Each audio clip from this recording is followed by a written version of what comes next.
Thank you so much for joining. I very much appreciated. My name is Marvin Harrison. I'm going to tell you a little bit more about me because I think it's important to contextualize myself so you understand why everything here is really important, the people that we share space with, the people that we've invited and why.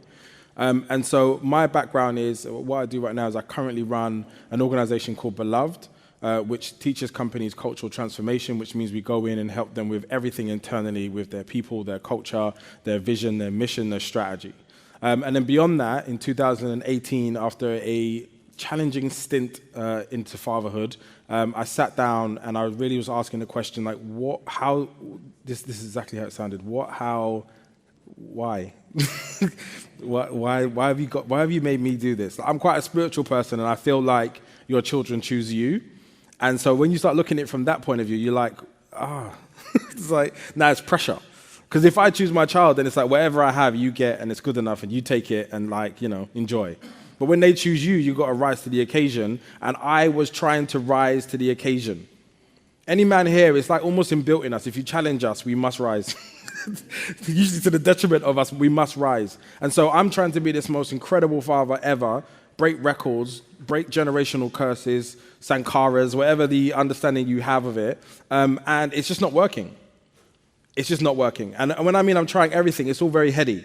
It's like if I just wake up earlier and I spend a little bit more time and I'm a little bit nicer, I'm a little bit more patient, and I read some more books and I watch some more things on YouTube, listen to 2 more podcasts, I will be a better father. And then after about 6 months of trying to do that, so this is January 2018, by Father's Day, I didn't feel like a good father. And I was like, I don't understand. I'm doing everything. I'm reading the books, I'm putting the work in, and it's not connecting. And then what happened is on Father's Day, the guilt made me lean into my phone, find 23 men who also, I was just like, you're doing incredible at this.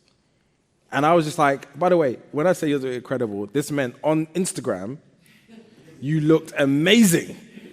That time when you were like playing in the park, you were patient and active and present. Love it. The children were laughing at you. That means they like you. How did you do that? And then actually what happened, so I'll tell you now, this is probably the most beautiful and important moment in my adulthood, is the moment I asked other men what actually is happening for you and left space for them to answer honestly. Because before that, we all know this, like even now, you're like, how you doing? Good man, like work and and like I met someone else. They'll tell you all the things that are happening out there. They won't tell you anything that's happening here. And we do it all the time. We transact socially, and it's like, I just want you to know that I'm okay, I'm safe, because hopefully there's an opportunity, and I want to improve my outcome. So, I'm cool, I'm a dude, life's good, They will tell you wild things about their sexual escapades, but they won't tell you their emotions. And I just met you. So what I wanted to do is create a space where that is so normal to tell me how you feel, that if you tell me other stuff, it's like absurd. And I'm going to challenge you. So when I ask, I really ask. I'm looking at you. See, I'm looking at you now. I'm like, how are you? And I'm asking. That's a real question. How are you? No, I was actually asking him, but you too. How are you, sir? Now we're going to get you. Don't worry, the eyes are there. Where are you? How are you? See? Okay. I'm just leaving space. Go on.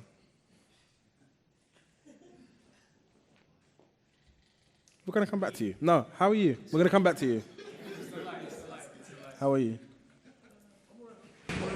Transitioning, so a lot on my mind. Are you dying? What does that mean? Thinking of changing careers, because I'm in my 30s now, so I want to get to, one place now. I think I finished one phase of my career, which is like the job I'm on now, which pretty much opened the doors for me in the corporate world, developed a lot of skills, so now it's time to jump up in salary, jump up in life, things like that, get married, have kids, work out. Oh, you're saying good stuff. Can anyone hear what he's saying, by the way? He's saying that he's in his 30s, and so he's reviewing his career, and he's taking it more seriously. He wants a bigger salary, a better job, wants to focus on his career, and you're preparing yourself for the next phase of your life, which is being a husband, man, dad. I'm not engaged, but I think the things I want to accomplish in life, work isn't the goal, but work facilitates it. When I have kids, you want to get married, you want to do all that, you need to have, obviously, money behind it. How do you do that? Advancing your career. So I'm just reviewing my steps, maybe take a step back to go forward. Because life is expensive, that kind of thing. So, powerful. Yeah. That was an expansive answer, and I really appreciate it. How are you? How are you? I am good, thank you. No, I'm well. I'm enjoying playing a career in financial planning, learning every day. Recently, I've just enjoyed my 1 year anniversary, marriage was. Look at that. Yeah, I'm just learning, to be honest with you. I'm in a learning phase in my life. That's powerful. You see what you did there? Both of you did this thing where you expanded your answers in a way which made the whole room lean in. Everybody leaned in and instantly cared. And I think what happens is when we ask each other that question, it's an automated question. We give an automated response. And it's disconnected to what's actually going on. Because you're almost saying to yourself, I don't want to bother. I don't want to bother you with my things. But I would rather people didn't ask that. Just say hi. Say wagwan, say what's up, say sup, whatever the version of it is. But if you say how are you, it's a genuine question, and that's an invitation to share where you feel comfortable. What's happening for you? Because now the whole room is like, oh wait, so you're trying to get your money up and you're trying to upskill and get a better job. Somebody here may be able to help that. And now they care, and now they're going to probably come check you afterwards and shake your hand and be like, look, tell me what you do. So you've just created a possibility. In that moment, you just created a possibility. So if you do get a job, I would like 2.5% reoccurring monthly for creating that for you. And so on that day when I created that group, it was really just an opportunity to connect with other men. It was the best thing I've ever done. Historically, connecting with men was just around football, women. It's a very unfortunate thing, but I'm going to be honest. Mainly it's men here. We understand. Don't look at us. Don't judge. And sport, politics, we love debating. I'm really smart. Here's me robustly coming back to you with what I think the world is doing for us. It's I ban those conversations too. I ban conversations on religion. Not because religion is bad or, it's not personal, but I just religion is your computer. It's personal. It's yours. You don't have to then impact it or inflict it on anybody else. You can share that I'm a very passionate, proud Muslim, Christian, whatever, but that's not important. Because what ends up happening is that you start telling me, is God real? And in the group lights up and everyone's like, oh, is it real? And then everyone's ready to go. And what ended up happening is we would talk for 3 hours about something as obtuse as that. And really, everyone's just saying what I believe. And I was like, oh, how does this help us? Where's that taking us? You believe it before, and you are going to believe it after. If we manage to convert you from the fact of being really believing in Jesus, in that group, you probably didn't really believe in the first place. So my view is that you keep your personal computer, the things that are yours, yeah, and we own the things that are how are we navigating the world, which is the big question. So now that I created this WhatsApp group, I was like, this is great. I have my friends in here 24/7 talking about really important things. And every time I go in there and I'm like, you know what, I don't understand this, someone comes back with an answer. The moment where the group stuck and it became something that I decided I was going to invest my life into was there was a day particularly, and I never forget this, and sometimes I cry when I talk about it, so if I do, okay, you can't judge me, okay? My emotions are on the surface. There was a day where we were talking about our mental well-being, and somehow this conversation came up about male suicide. And I think the statistics say 77% of all suicides are male, and actually when males commit suicide, it's the most violent way of doing it. It's never just oh, I slipped some pills and I went to sleep. It's I blew my head off and I hung myself or I chopped myself. It's very extreme. Trigger warning, I'm very sorry. I should have said that beforehand. So it's really important to me that when we're talking about it in a space of people that I know, care about, and love, that when the subject comes out and people actually say that that's been their experience, I'm like, what, you? You're my God. I talk to you all the time. And then what I quickly realized is it's always the happiest, most vocal, most out there people that are really trying to make space for everybody else that are the most impacted. It used to blow my mind. And actually 3 people said that at some point they had considered it seriously. One person said it to the point that actually someone from the Good Samaritans, because apparently if you search for something on Google, the right algorithm, or you say the right right things, somehow the Good Samaritans get in touch. I think it's a partnership with Google. You nodding because this is true. You know this for sure. You can literally even say something like, I feel like killing myself, and then Samaritans will automatically come up as one of the first search entries. Boom. So there's a correlation. He's they got contacted by them, and it really it was a really important intervention at the time. In that, I was I cried. I'm sitting there looking at my phone crying, thinking, how can I miss this? And then I started thinking about all the men that I see, know, and hear, and I'm I don't think I've ever looked at you properly.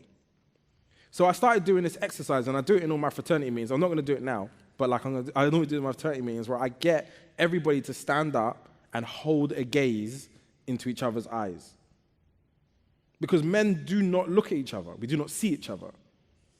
We just walk past each other. It's the weirdest thing ever. So now my thing is, I constantly interrupt men in my day. If I see a black man walking, I'm like, "You right, bro? You right?" And you can see him snap out. He's like, yeah, I'm cool, bro, I'm good. You right, yeah. He's like trying to scan and think, where am I? He's in his head. And what goes on in his head is things that you could never imagine. The weight. And now there's this really beautiful, I'm going to call it beautiful because I refuse to acknowledge some of the challenging and toxicity parts to it, but there's a beautiful dialogue around men and who we are and our impact on society. It's a really important question we should have. But the saddest part is men aren't having it. It's happening, the conversation is happening without us. We're just being called names, told that we're toxic, we're this, we're that. And then when I talk about the men in the middle, the men that I know, the men that we interact with, those men aren't a part of that. They're just like trying to figure it out.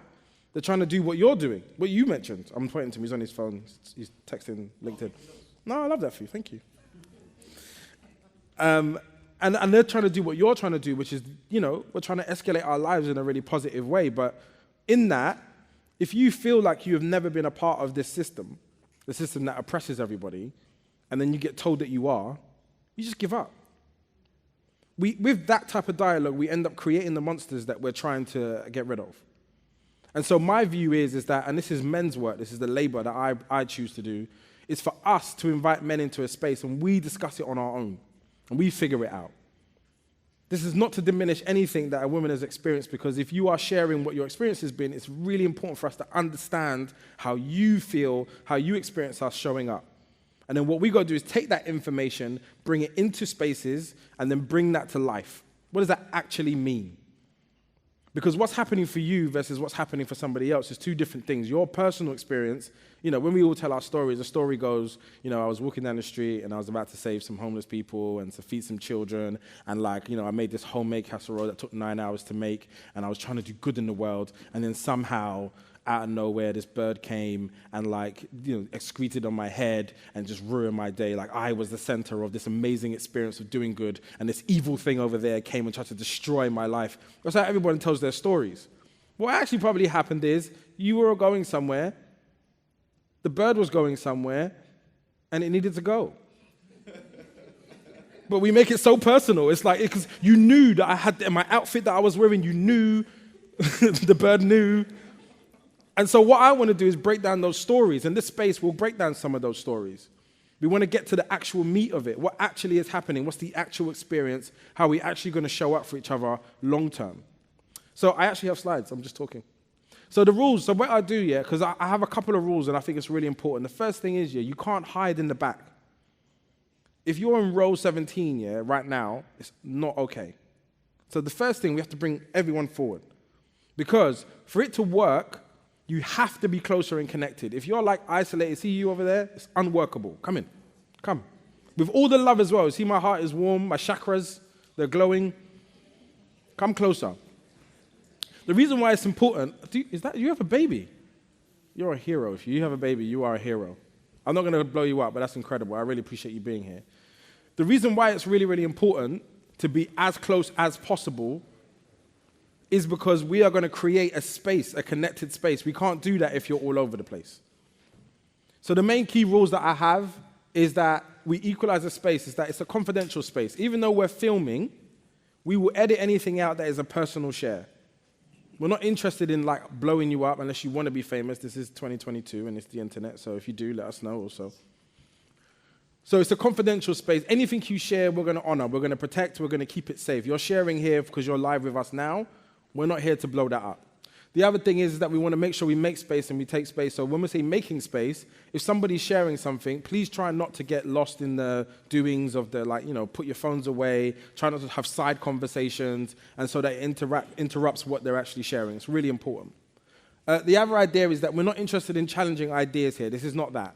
We will create a debate society for those who love doing it, just for you as a sport, and you can counter everything. So if someone comes here and says something that you don't believe to be true, your job is not to counter to them. Your job is to create empathy and understanding. And when you lean in, that creates space for them to discover what the actual truth may be in their own time.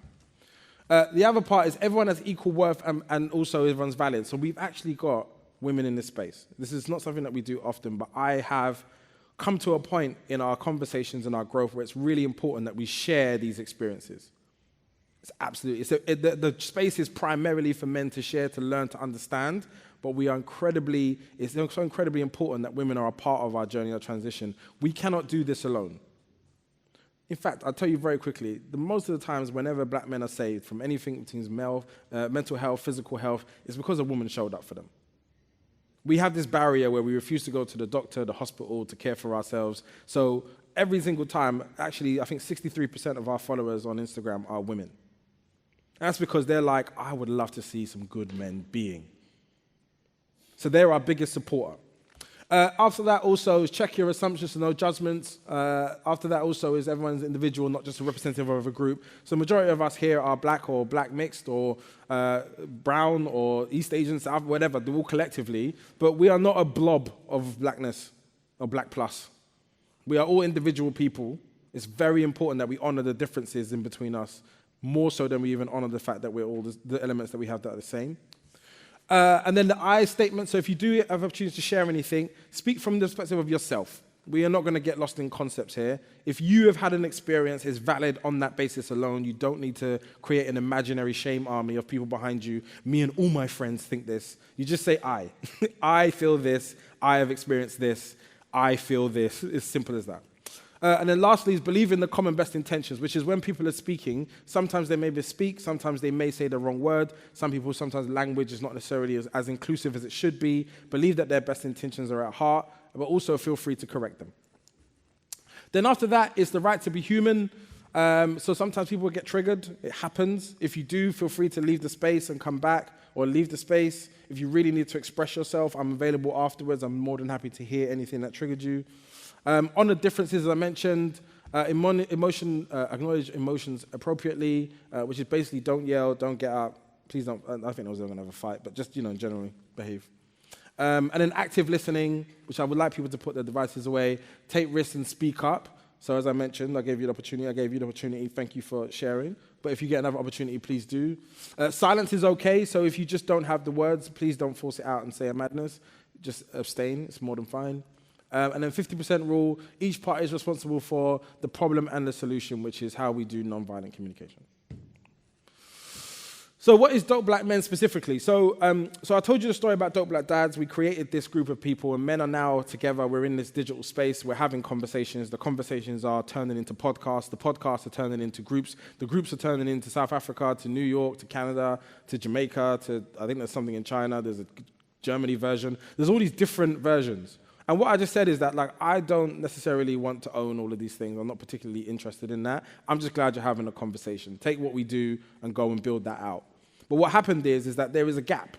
Because obviously when you're a father, that happens at a particular stage in your life, and you're in a particular mental state when that happens. But what happens before that? So I was really passionate about making sure that 13 up, we start having these conversations. So my nephew is 16. I'm going to embarrass him. He's not here, so it's fine. But he's 16. And I hate it. I hate it. He's doing men things. He's thinking men things. And I got the conversation a year too late. He's already there. He's already telling me stuff back. And I'm like, what happened? How did you know that? He's just way more advanced. He can do things that I couldn't do until I was 25. He's 16. The internet has democratized information in such a way that they are now light years ahead of what we even think is. And what I don't want to do with him is be fear-led. I don't want to tell him all the dangers and what you should be avoiding and how scary it is. I want to be able to say, actually, you know what? Use that powerfully and lean into that skill, understand it, and own it. But there's a whole generation of 13 to and also even after the fact, so 13 upwards, but also afterwards, when your children are adults, if anyone here has got children who are 18, 19, 20, you're not a daddy. You're not oh, my dad. It's you maybe, I don't know. But but you're not. That's a grown man talking to a grown man or a grown woman. And so back in that time, it's what type of man do I become now? I've raised my children. I completed 80% of my mission. Now what type of man I am? So I wanted a space where men can be focused on the other things. And also a development process, which is like if you're 13, you get some code, some information, some learning, you can access spaces based on that alone. So this is who we are. This is who I am. Today, I'm really, really excited and honored because I want you to know that, like, for us, we want to stand in every single space and to have amazing people around us. We want to learn from the people who have done some of the most impactful things in our community. And quite often, some of these heroes go unnoticed. It's like if you're not a big self-promoter and if you're not from a digital age and you're not sitting there with like 1 million Instagram followers, we don't know the great people who are driving the conversation in our organizations, in our community. And I've met this person and I was like, at some point, we're going to present you to our community. And I cannot wait for you to hear the amazing words of Dominic Carter.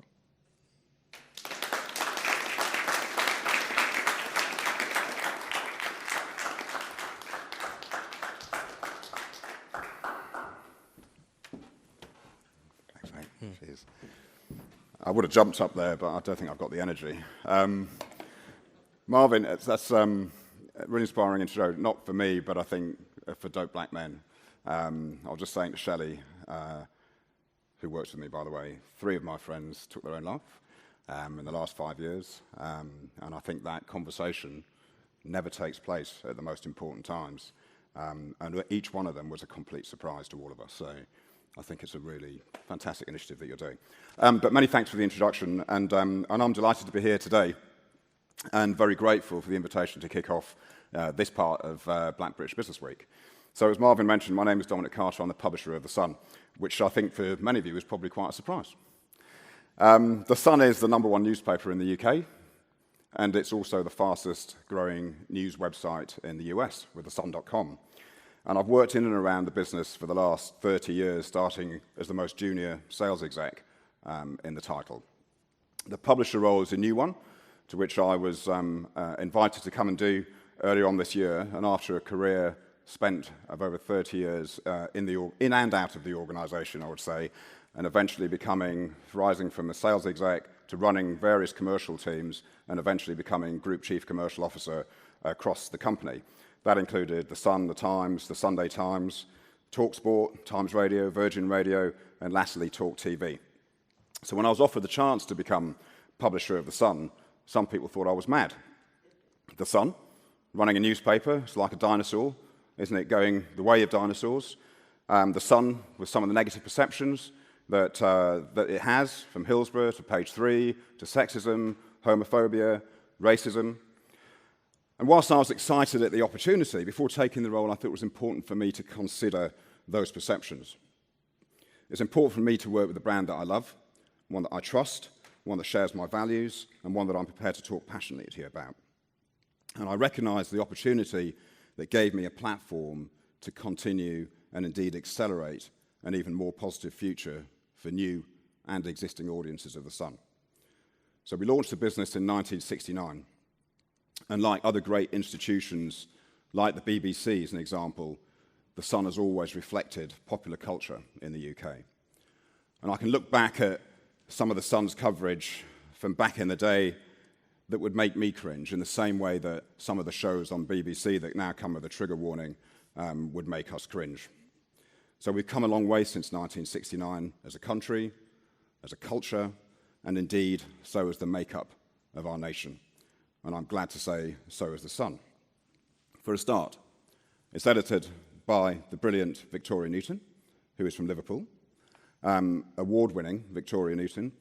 She and her superb editorial team keep today's Sun absolutely rooted in its core values, standing up for the voiceless, holding the powerful to account, and without fear or favour, and ensuring that we try to have fun too.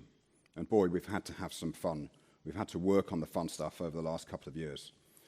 With pandemics, with the cost of living crisis that we're all facing now, the revolving door in politics, especially over number 10 and number 11, who's going to be in number 10 in the next by the end of this week, I don't know, but especially following the murder of George Floyd.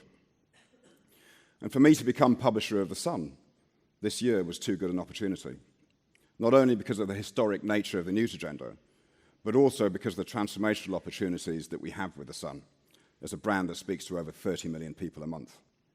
And I think that's why I'm standing here in front of you today.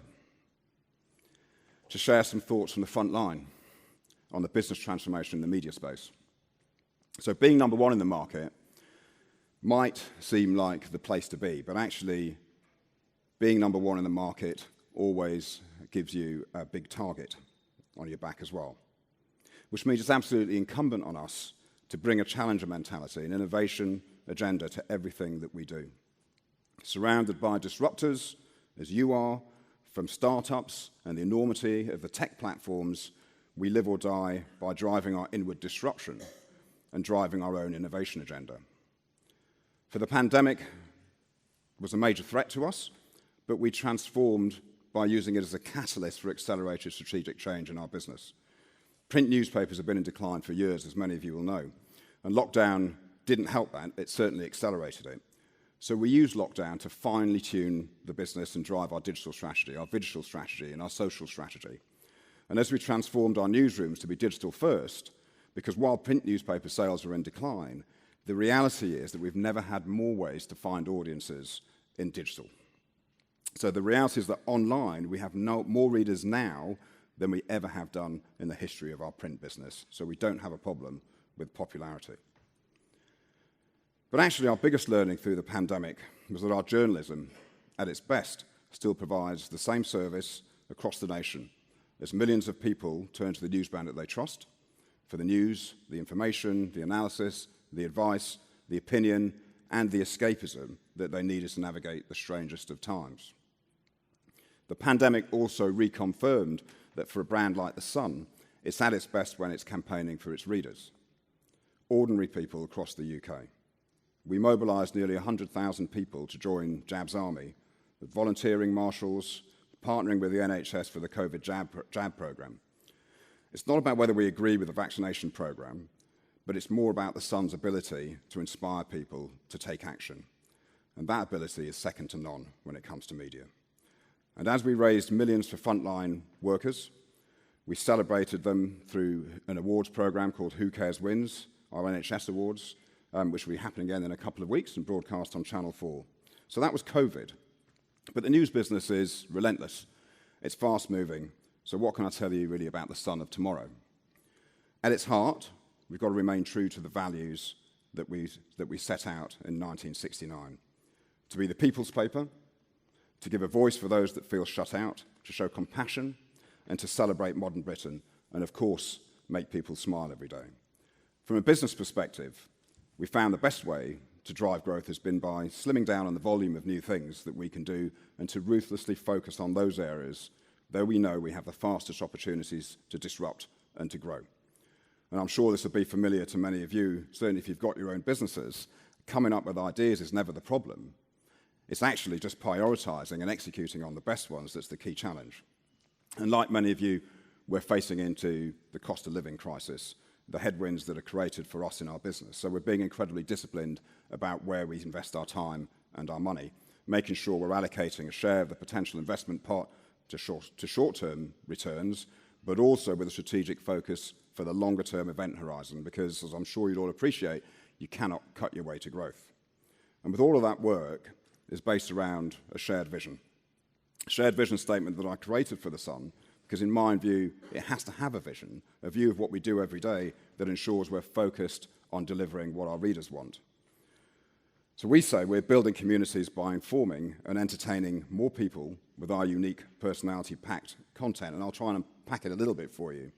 Communities, whether they're local, whether they're national, or whether they're football fans, or racing fans, or Love Island followers, as an example, our content sparks conversation and creates real engagement.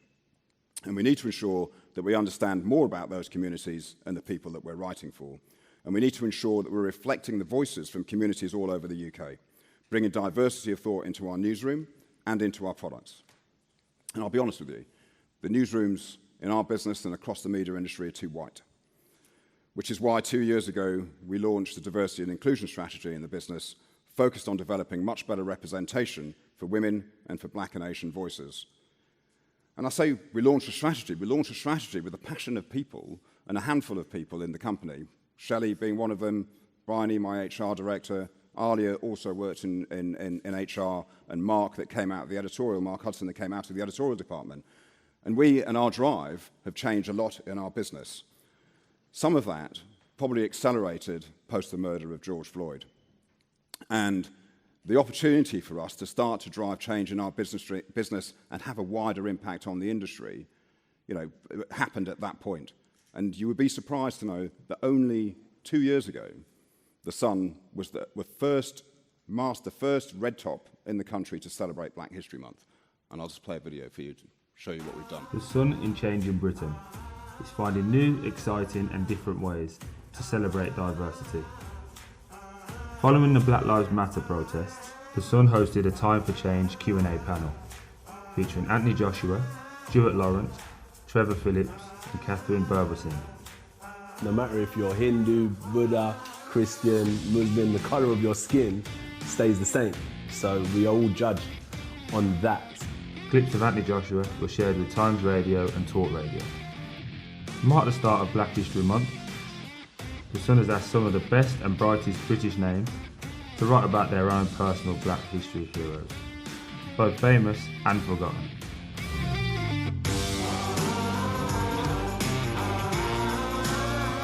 The Sun has used the renowned Page 10 slot to platform Black voices. These columnists have reflected change in Britain, proving that someone's skin colour does not suggest a certain worldview. Both in print and online, The Sun is inspiring our readers by shining a light on British sporting superstars. The Sun is representing the change in Britain that we all recognise by celebrating diversity. Look, what I would say is that we're not perfect. We're not perfect by any stretch of the imagination, and we've got a long way to go. And I've also mentioned that newsrooms and media companies around the world are too white, especially in this country. This is just a front page that we did last year, post the England-Germany game. This is a representation of the problem that we're facing. Every single newspaper in the country put Harry Kane on the front page. I don't know why that happened, because the man of the match and the person that scored the goals was Raheem. We were the only newspaper to put Raheem on the front that day. I don't know, but it's a problem that we're all facing, and it's a thing that I, in my job, are absolutely determined to change. I'm a British Nigerian. He was the best player on the pitch that day. That shouldn't happen, and it won't happen in the future.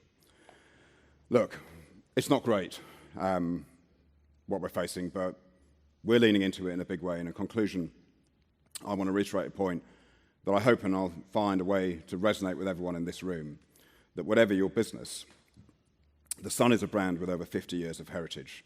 And today we're read by more people than ever before, and with a world of opportunities in front of us. And I hope that you will all find voices that resonate, inspire, and entertain you in our paper or online or on our apps. We know we'll only be constrained by the size of our collective ambition and the belief in what we set out to achieve. And that, I know, goes for everyone in this room today. Thank you very much.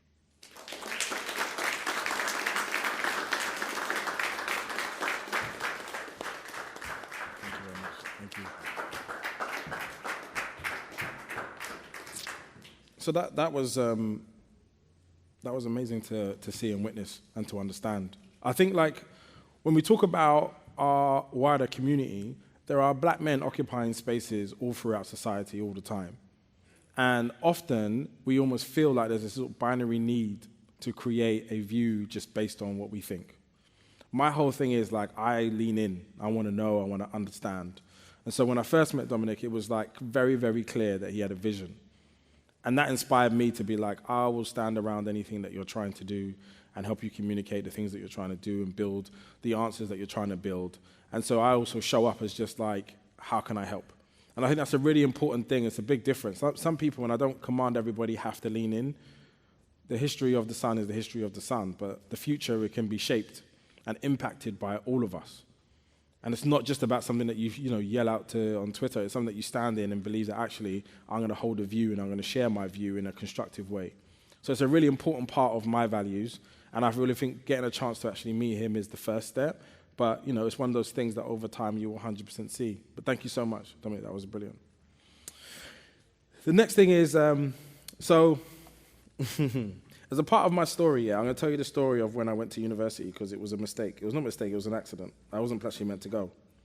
And so I went to Highbury Grove School. Anyone that knows isn't and might know Highbury Grove, it was a mad school. They basically, what happened is they closed 2 schools in Hackney, sent all the strongest, baddest, best footballers to our school, and then I was just like, went from like the 3rd best and 3rd coolest to like 120th, like overnight. It was brilliant. But what happened as a result of that, there were some incredible people that joined. I mean, we understand, we know that matters. Used to count and be like, I was the 3rd best fighter in my school. And then that didn't work, and there's no more. And then after a period of time, I came really, really close to one of my friends, Marcus. He was born and raised in Hackney as well. We lived 5 minutes apart, never ever met each other. We come to that place, we stick like glue. He's my best friend. We go to school, and then we go different colleges, we lose touch. And then after losing touch in college, one day, so Hackney Community College launched in 2000, maybe 1999. But Hackney Community College launched, and then what happened is the first year students, there was a class, I did media studies, clearly, and the teacher, the lecturer who was teaching us, wasn't qualified. So in April, so that's like 8 months into our first year, they just announced that that whole year had to be scrapped and they couldn't actually measure it and put it towards our grade. But we hope you come back next year and sign up with us again. And clearly I was like, no, but that's a very Hackney thing. But like, at that point, I was like, I'm going. So I went Waltham Forest College. I walk in after the first week, and the first day I walk into class, literally my best friend is like sitting opposite me. And I was like, I haven't spoken to you for 2 years, and like we're trying to like do eye contact. What are you doing here, man? Like really excited. And then so we do this. I did BTEC National in Public Services, which means not very much to be honest. But I did this course. At the end of the course, he started applying for university, and I was like, university? I ain't going there. I'm going to go work. I'm going to make money. Anyone that grows in a working class house, and maybe this happens more so in the black community than not, but like my mum needed like £100 a month from me once I turned 16. There was no like, she had income targets. Like I couldn't just be here and not necessarily providing. So I was like, I'm going to go work. And I was like, I want to get a job at Sainsbury's, and I applied for a job at Sainsbury's and they turned me down. Shame on them. He came to me and said he's going to university, he's going to Brighton. Now, I'm a very competitive man. And I was like, I'm smarter than you. You can go uni, I'm going uni. So I just applied on that basis, on that day, literally deadline day. I applied, and then I got into like 4 universities. And I was like, oh, I didn't really plan that far ahead. I was just like doing it to show this person. And so then I get into university and I do a tour, I do Birmingham, Manchester, and Brighton, and I was like, I don't want to live that far away from home. Like, I'm a home person. My house on a Sunday is something that you have to be in. It's like there's food, music. My mum's making something, and it starts at 7 a.m., and like she seasons meat 3 days before. Like, she's really professional, so I need to be close. So I go to Middlesex University, and I go to Middlesex University, and at that time, it was predominantly South Asian. That was the largest community there. And so I was like, where's all the black people? So I spent 3 days scouring. I had no interest in class. Where are the black people? And so I was just going into rooms like, okay, 4, all right. So, and I'm going to be really honest, and this is like an internal thing, but there's like a type of black. It's like, I want a vibey black. Like I want someone that wears Jordans and like, you know, a new era cap. Like, where are those? Like, not the master students. I'm not joking. And so I'm walking around class, and then I stumble into this room. This is so bad. But I stumble into this room, and it's an ACS meeting. I don't know what ACS means?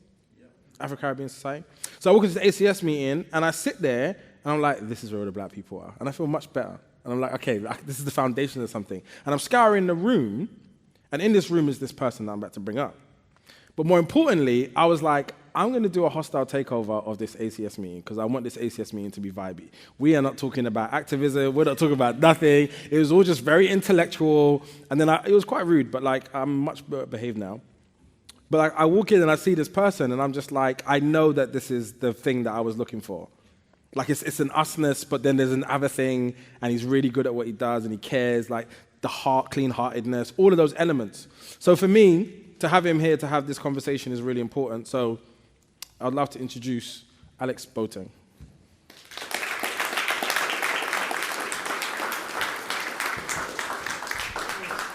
How are you? You're right. This is right. Hello. So, are we sitting down? Yeah, let's grab a seat. Not too far. Let's sit in the middle. Let's focus the energy. Cool. So thank you so much for joining. I really appreciate it. You're very Thank you busy. for thanking me. You're a very busy man, and I really appreciate taking time out to come and join us. I think, like, first I'm going to compliment you. Like, one of my favorite people. I'll take that. Thank you. Well, like, because I think one of the things that's hard to do is be really good at what you do, but do it in a nice way, in a good way, and be clean-hearted when you do it. And as long as I've known you, I've never, ever seen you angry, yell at anybody, cuss anybody out, I've hidden it well. talk about anyone in a negative way. And those values are, like, really, really important. It's actually something I aspire to. So when I think, like, sometimes I'm stuck, it's like, how would twin do this? I appreciate it. Can you give the room an understanding of, like, what's the Alex story? Like, what's the background? How do you get to where you are now? Born in East London, Bethnal Green, Bow, Newham, in and around there. Don't know East London. There's no braps. Everyone's very classy. It's like there was no braps from there. Yeah. Ghanaian family, which I think was really important in terms of like values. Was that a noise? It was a baby. Oh, okay. So it was Ghanaian baby?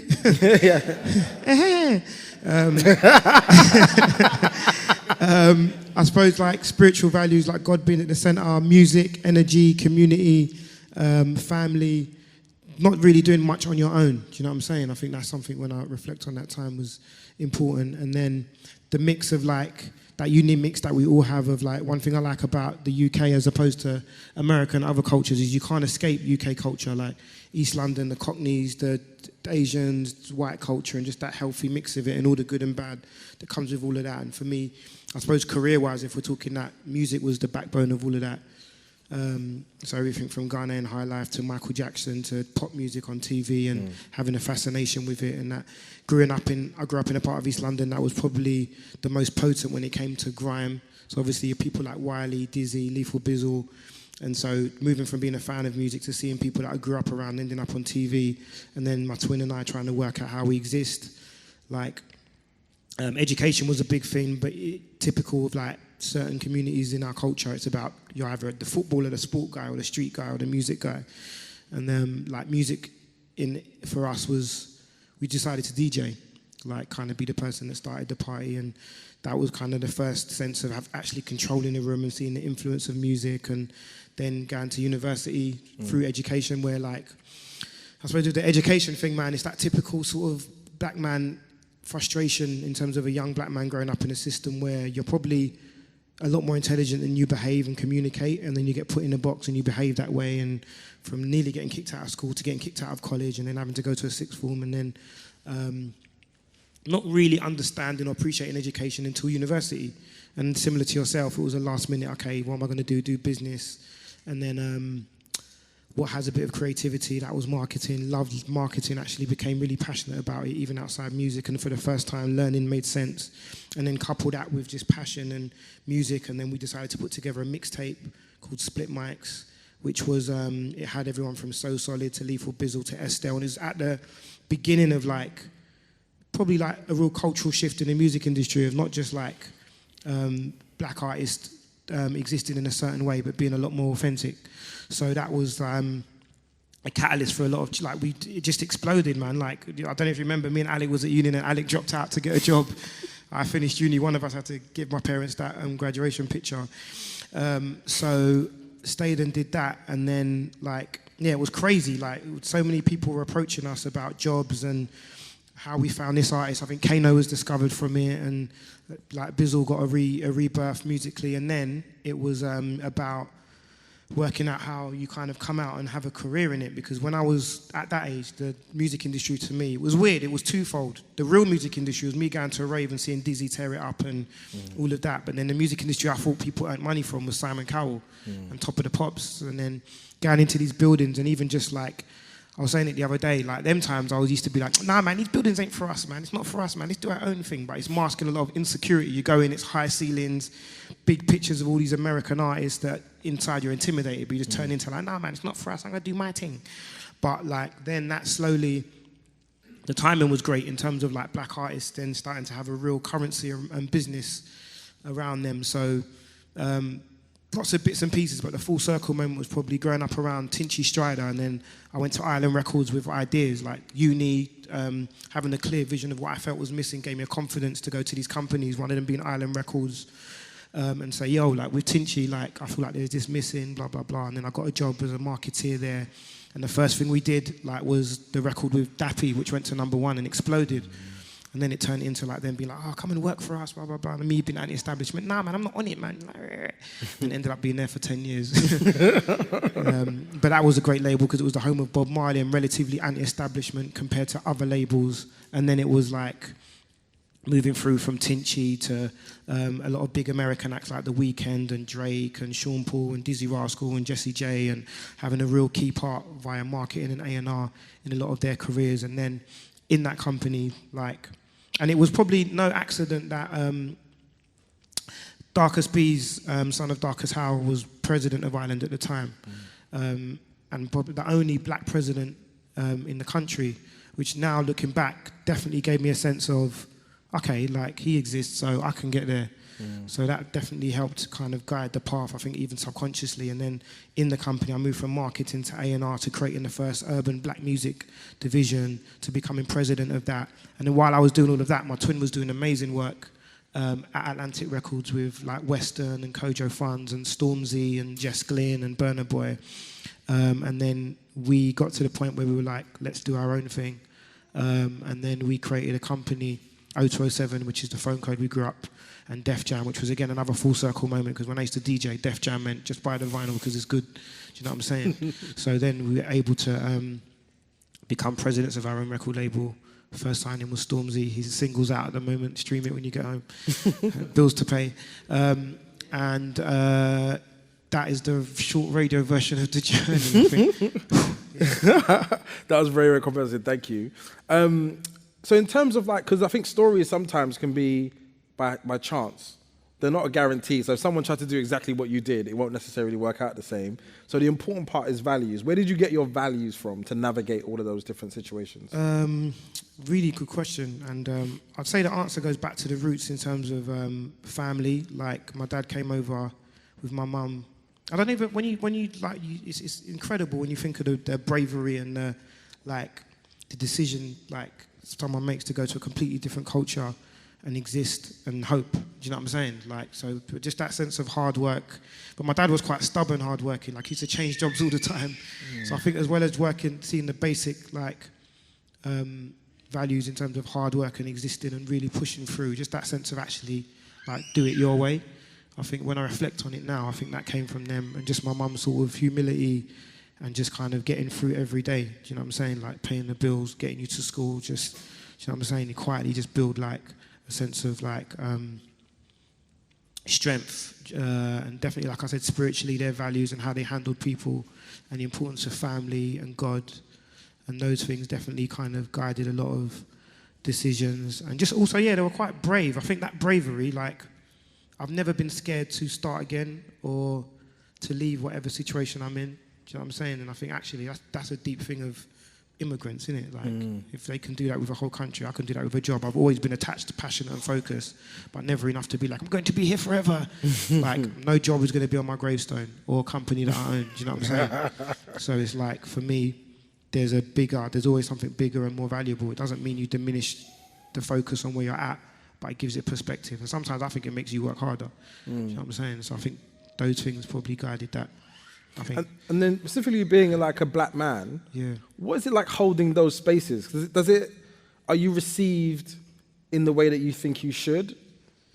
I don't know, man. It's weird. Like I still have that, like, I regularly, and some of it is like internal, innit? Have that same, I feel the same feelings I felt when I was in primary school and they used to pick on me first, or, do you know what I'm saying? So I have to shake it off and just be quite balanced rather than be like, oh, what is it? Because like when I'm on and we have a president's meeting with all the presidents, and it's like, oh man, like this Burna Boy song is #1, and everyone looks at me. You know what I mean? I'm like, why are you looking at me? Like what? You know what I'm saying? Just that sense of like, or anything remotely black, like, and just that, I don't know. You kind of have a chip on your shoulder. I don't know. It's quite difficult because you're always, I don't know, the same feeling I felt when I was the only black boy on the football team, and then someone made a monkey noise, and everyone looks at you to see how you're going to react. Like, don't know. It's just like it's hard. You and I say that because these things have happened recently, and I'm thinking, right, you never. There's certain things you don't lose. Do you know what I'm saying? You exist in it, and even the fact like, yeah, we're the only major label black presidents at Universal in Europe, which is very different to the charts. Do you know what I'm saying? But even just you have to say all that, like, we're the only, I'm the only. Like, it's just like, but it's kind of, and I don't like to, but it's just, you have to exist. But then there's so many places where you're regularly reminded. Do you know what I'm saying? Like when you go to a certain meeting, you're looking over for another black man to nod, and it's like, there's no one, just me and my twin nodding at each other. You know what I'm saying? Or like certain things that happen in an environment, and it just goes over everyone's head because it's so culturally rich, and you're the only person that understands it, and you have to explain things to people. But I don't know, it's also, it provides you opportunities if you can handle it well and open doors, and I'm aware of that. But I don't know, it's just, it's weird, man. You never shake off The fact that it's there. Yeah, you're always like, just being a minority is a weird thing, man. It provides opportunities and it's sick. I wouldn't be anything else. But there is, it's funny that at every level, whether you're the kid in nursery or the president of a record label, you still feel that sense of like, I'm the black man here. Like, do you know what I mean? Yeah. Yeah, so it's definitely a thing. Do you know what I'm saying? But So where does being black enable you to hold space in a way that no one else can? Like where does it come in and you're like, this wouldn't happen if I'm black, and actually this is a good thing? When you're dancing at the Christmas party, you know, no, I'm joking. I don't know. It's just like I said, like especially at a time when like there's a value next to black culture and a richness and a like. It's sick when you can actually like translate. I can only liken it to like, I suppose when I was growing up going to America, and I like to go there regularly because they lean into it. Do you know what I'm saying? Like, if you need to come into our space, I'm your guy. Like, I will translate. This is the value it holds. This is what it means. So I think that sense of expertise in a culture and in culture that now holds a value. Do you know what I'm saying? So it's like, it's actually a good thing. My thing with anybody going into any business is have a USP and have a reason people will pick up the phone to you as unique as that. The more unique, the smaller that niche area, the better. Even if you feel it doesn't have immediate value. But I think, like, particularly in black music and entertainment, like, it has such value now. Do you know what I'm saying? Like, I was driving past, what area was I in? It was in some mad private school in deep Essex. And I had the window down, and I heard someone go, "Yo, what going, blood?" And I looked, and it was like the blondest, like, and I was thinking, "Rah, like we infiltrate everywhere." Do you know what I'm saying? Just that sense of like, and it's obviously that's a lot through music and entertainment, and it's just like, actually, the source of that has a real value now. Do you know what I'm saying? Like, and it's quantifiable, and it has commercial value, and I think that is great to be a part of and to own, and be able to commercialize, and not in a sort of greedy way, but like it has value. Do you know what I'm saying? Like our culture and everything that comes with it.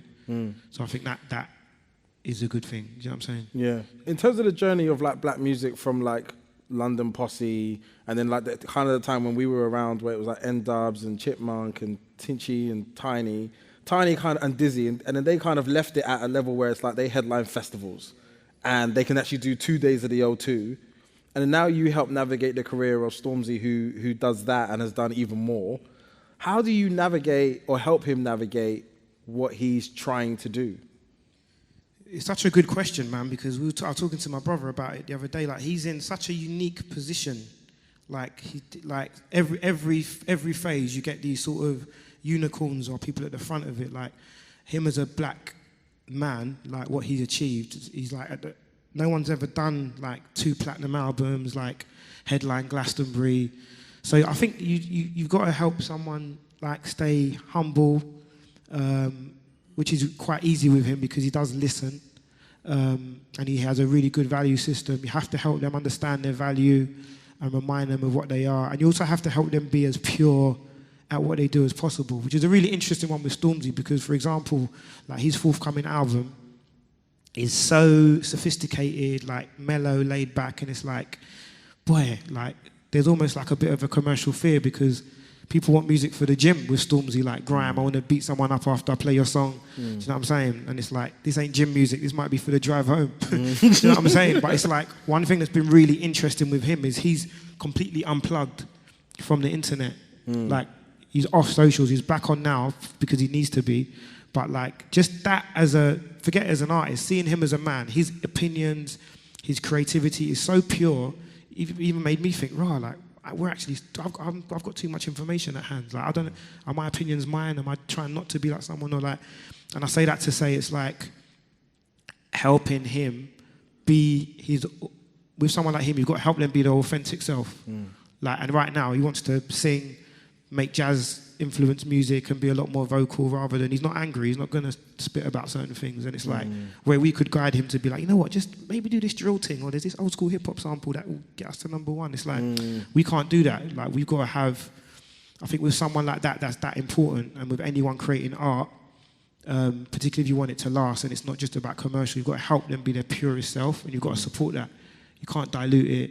And that's always like, all the people you talk about, probably more like your Dizzy's, like Wretch works with us, he's a creative director, and he always pushes us to be like, if someone wants to take it there, actually push them to take it further. Do you know what I'm saying? It's like, because that's what our responsibility is, that people that facilitate art in its purest form. Do you know what I'm saying? So I think to answer that, with people like that are that important, you have to help them get a confidence in being their most authentic self. Do you know what I'm saying? Sometimes that means locking them away. Sometimes that means putting them next to certain people. Like, yeah, I think that's a key thing. One of the conversations that I've had with you and also your brother is just like how lucky we are. Yeah. And I think sometimes when we look at blackness, we kind of listen to the challenges more than we do the actual opportunities that are available for us. And I think, like, when I talk to the next generation, they have a bit more entitlement than we do. Massively. How do you speak to the difference between our experience and the next generation? And what's the advice to the next generation of black men? I think gratitude, man. Gratitude is the biggest thing. Like, I've been lucky enough to build a relationship with one of Jay-Z's right-hand guys, Tai. And I bumped into him in King's Cross, and he came to the office. Like, we've got this office, and it's like Def Jam, and we've got like big pictures of Jay-Z. We've got quotes on the wall, and I love showing people. We've got a barbershop corner in our office, just because like we know what the barbershop means in terms of the culture and conversation. Isn't it a Slider Cuts? Yeah, well, he did the first trim, like, so yeah, so he comes through and does his thing, like, and for the first time I felt mad nervous about showing people around, because I'm like, rah, this is Jay-Z's guy. He might be like, yo, this is whack, man. Damn, man. Like, what? Like, rip the quotes down and stuff, like. And then, like, I quietly showing him around, and he looked at me, he was like, this is dope, man. This is so black. Like, yeah. And I was just like, ah. But one thing he said to me, he was like, and it's funny because Jay-Z said it in a rap afterwards. He was like, don't get it twisted. Like, me and Jay will still, like, we're doing 7-figure deals, and we'll still call each other and be like, can you believe we're having these conversations? Like, these guys, like, can you believe we just, and I'm just like, rah, like, you'd think that someone at that level would be like, we here, man, we supposed to be here. Like, he's like, nah, sometimes me and, like, Jay-Z, who's arguably the most successful black man to ever come out of hip-hop, in terms of how he exists, still has that sense of gratitude and looking at it and being like, whoa, man, like, I can't believe we just had this conversation, or we're able to have this influence. Like, they just did the Super Bowl thing, and it was just like, we just, like, created the Super Bowl. We grew up watching this, man. This is crazy. Like, and I think that seems to be lost a lot on, like, upcoming generations, which I think is so important, man, because I just think it kind of grounds you and gives you, like, once you lose that, then everything becomes, when things become normal. Like, I still can't believe I get paid to work in music, which I tell myself regularly, just because I think it's important to have that sense of just an accurate assessment of where you're at in life. Do you know what I'm saying? Just have a few conversations with family and other people, and you know that you're definitely blessed. Do you know what I'm saying? And this is a bit of a pressure question, and again, it's fine if you don't have an answer, but, like, what is your commitment to blackness in terms of, like, what you're going to contribute going forward? Have you thought about that? Is that a conscious thing, or is it just a being? All the time, man. I think the best commitment is doing a good job for me, personally. Do you know what I'm saying? Because if I'm opening doors for everybody and flopping, then that door's going to close for you and everyone else. Do you know what I'm saying? And I feel like I think it's just excellence and, like, really being a good example, and not because you're being a good example, but because your job is important. Do you know what I'm saying? Like, with the art that we get involved in, like, it's so important. And, like, and I think with any job, with any sort of the biggest gift you can give back to your community, if you're talking about professionally, is actually being good at what you do. Dope. So because a lot of people like talk about their job better than they do their job, or talk about their blackness better than they do like. And I always use really extreme examples, but like if I'm taking my mum to a hospital and she needs a life-saving operation, I don't want a black doctor, I want the best doctor. Do you know what I'm saying? And I think any role where you're giving back to the planet, or which we are in most of our roles, paid or not, you just have to be good. It's that simple. Do you know what I'm saying? Like, and then hopefully what you say matters more, because people are actually benefiting from your existence. Like, because a lot of people that talk a lot about blackness and certain issues ain't even good at their job, which I think is whack. Do you know what I'm saying? And I don't just mean their jobs. I mean as friends, family, fathers. Do you know what I'm saying? I think you've got to focus on that as much as you focus on your blackness, because you didn't pay for it, you didn't earn it. It's an amazing thing, but people wear it like they worked for it. That's just how you were born, and it's amazing to be born that way. But the things you're put in and the things you're chosen to do or paid for should be where you really try and set an example, so that the culture you're blessed with can have more impact.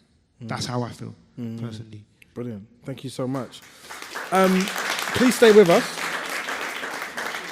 So what I want to do is like, and I think this goes back to, I said earlier, every time I see something, I want to stand in it. I want to get close to it. I want to understand it before I make any view. And during the mayoral elections, I think it was about 18 months ago, I came across this wonderful person, and I was like, actually, people are saying that, they have many comments about him, they have many views about what he represented at the time or the organization he represented, and I just wanted to know. So I sat down with him and I just listened for about an hour and a half about what he had to say, and there was way more crossover in terms of what we needed and what was important than I actually understood. And this binary understanding of us and them is completely unworkable. It's not sustainable for us. We need to hold every single space in every single organization. There is nowhere where we don't go, because us being there is incredibly more powerful than us being on the outside yelling at the thing. And so this person represents that, and I have many questions for him. I'd love to add to the panel Mr. Sean Bailey.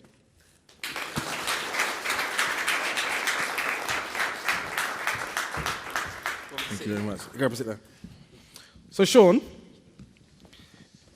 you were the mayoral candidate for the Conservative Party about 18 months ago. Can you remind me what the percentage, because your percentage was way more than was predicted throughout the whole campaign.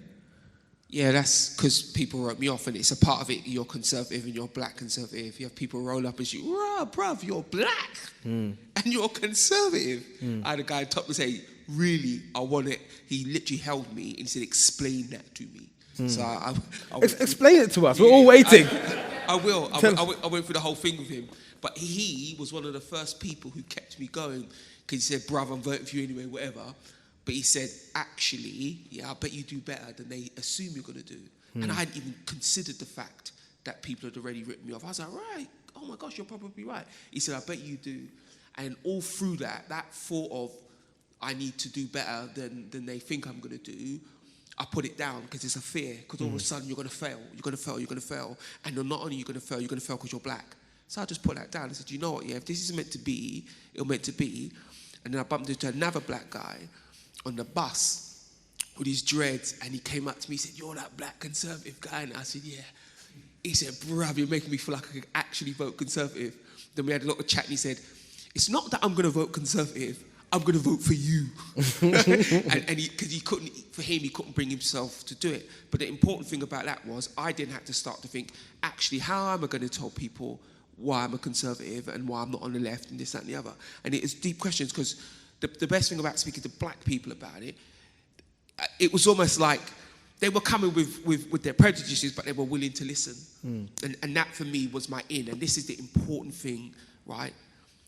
That was my in with not only black people, with everybody. Everybody's like, well, just before I write you off, let me hear. And for me, it comes from a point of who are we? What can we do? Are we good at our jobs? I grew up in a situation where people on the left, we were the chosen victim. Like, we were always the ones who were going to fail. We needed them to set us free. They owed us, and they were going to pay us back in a particular way. A certain amount of black people should be in a certain place because they said so. And I believe that black people have skills. I believe that no group of people in the history of people have lived on the handouts of another group of people. I believe that they don't talk like this to Indian people. I believe that there's talent. in the black community. So for me, that was my start point. Why am I being spoken to like I'm immediately rubbish? Like, you know, I come from a culture of people who survived. That immigrant journey is a thing of mad bravery. And you know the mad thing that made me know that? I was in the Czech Republic, right? And there was a Chinese woman who was running a chip shop. So I thought to myself, not only in the Czech Republic, that's not your language, you're selling chips, which is not your culture, yeah, but you've learnt this stuff. So I started chatting to her, and she said to me, but black people do this all the time. I said, what do you mean? She said, well, you're from London. She said, your parents never come from London. And it's that whole idea that actually we are the messengers of our own future. We will succeed because we succeed, not because someone gives it to us. Now, the deepest, purest version of conservatism is you're in charge, do your stuff, you know, get married, go to church, whatever. But that's where I was coming from. And I wanted to challenge that view of the idea that we can only do well when they say we do well. That don't work for me. So, like, the idea of being, and I just want to make sure we really make this clear. So, first of all, this is not a political broadcast at all. This is about you as a person, the choices that you made. But I think, and I'm speaking to the room also, I think it's so important that we understand who we are not around or who we don't see. So for you, in terms of being a black conservative, why? What's the actual why part? You were raised in West London, and then what happens where you choose to be a conservative instead of a Labour? So let me say this to you. This is the last time I use the words Labour or conservative. Because for me, this is just about what I believed and how I believe I can action it. I mean, the story goes, I used to be a youth worker, and I used to work for the council, and they were asking me to do things, and it was good. But they were asking me to run a drug project to, like, get people off drugs. And nobody understood. None of my boys was on drugs. They was all selling. So I said, let me set up on my own, because I needed to have a conversation with my community that nobody else understood or was prepared to have because of the way they viewed us. So I'm saying to them youths there, you sell drugs, stop it, do something else. And it wasn't that whole story. You can be anything you want. No, you can't. You didn't go to school. Yeah, but you don't need to be a drug dealer. We can do something else about that. And I wanted to have that conversation. And then I wanted to go back. What really drew me to you is I started a football team. And I raised all the money. And then I started it for people who are 25 plus. And the local council freaked out. We gave you the money for kids. I said, behave yourself. You don't know what you're talking about. Because what I tried to do is go to the fathers and the men in the community and say, you're in this football team. You now owe me, run a football team for the younger kids. When I tell you, I come from Ladbroke Grove. When I tell you my community took that bull by the horns, our football team got so big and so successful, we were running the risk of actually having to join the league and get, listen, the year we didn't win the cup, I was so happy. I didn't know where I was going to get the money from to do the next level. But the men in my community, they grabbed it by the horns, and then the women in my community forced them to keep going. Because anything you do for a community is about sustainability. You can always get someone to parachute themselves in for a week, but we ran this football team for 12 years. We kept going, we kept going, we kept going. We had Moroccan youths, we had youths from all over the place in our team. And the power of that was, yes, it was centered around our black community, but we did it for everybody. It wasn't an exclusively black thing. And what we were saying to people is we have qualities that everybody wants to be involved in. And that, for me, was like living, working conservatism. Get up, do your stuff, don't wait for permission, you know, don't beg for forgiveness, do what you need to do. And that really worked for me. And from it, we got people of such quality. They were really real quality people. They delivered good stuff, and they went on and started their own businesses and all sorts. And that was what I was always after. So what is the vision that you would, how you see the world? What does that actually look like? I think for me, sometimes when you're a black man, here's the thing, right? So I'm an honorary colonel in the Royal Regiment of Fusiliers. Like, you have never been to a whiter place. I cannot tell you how white the army is. They're white people in the whitest way, yeah? And that's great, and I love it in there. And what's interesting is they don't expect me to be black. They expect me to be a Fusilier. So that presents me the opportunity and a problem. So the opportunity is, if I see a situation that I think a black man knows more about, I can say it as a black man. But also it means with the idea of, well, should I really be here? Are black people in any trouble? You know, how come am I here as a token? All of those kind of things. And they're the things that black people need to navigate. And I had other officers say to me, when do you choose to be black? I want you to think about it. There's people in here now who are trying to build careers, and you work in an entirely white environment, and you're thinking, when do I choose to be black? Because he said to me, are you going to be militant on other people's behalf, or are you going to be effective? You know what I mean?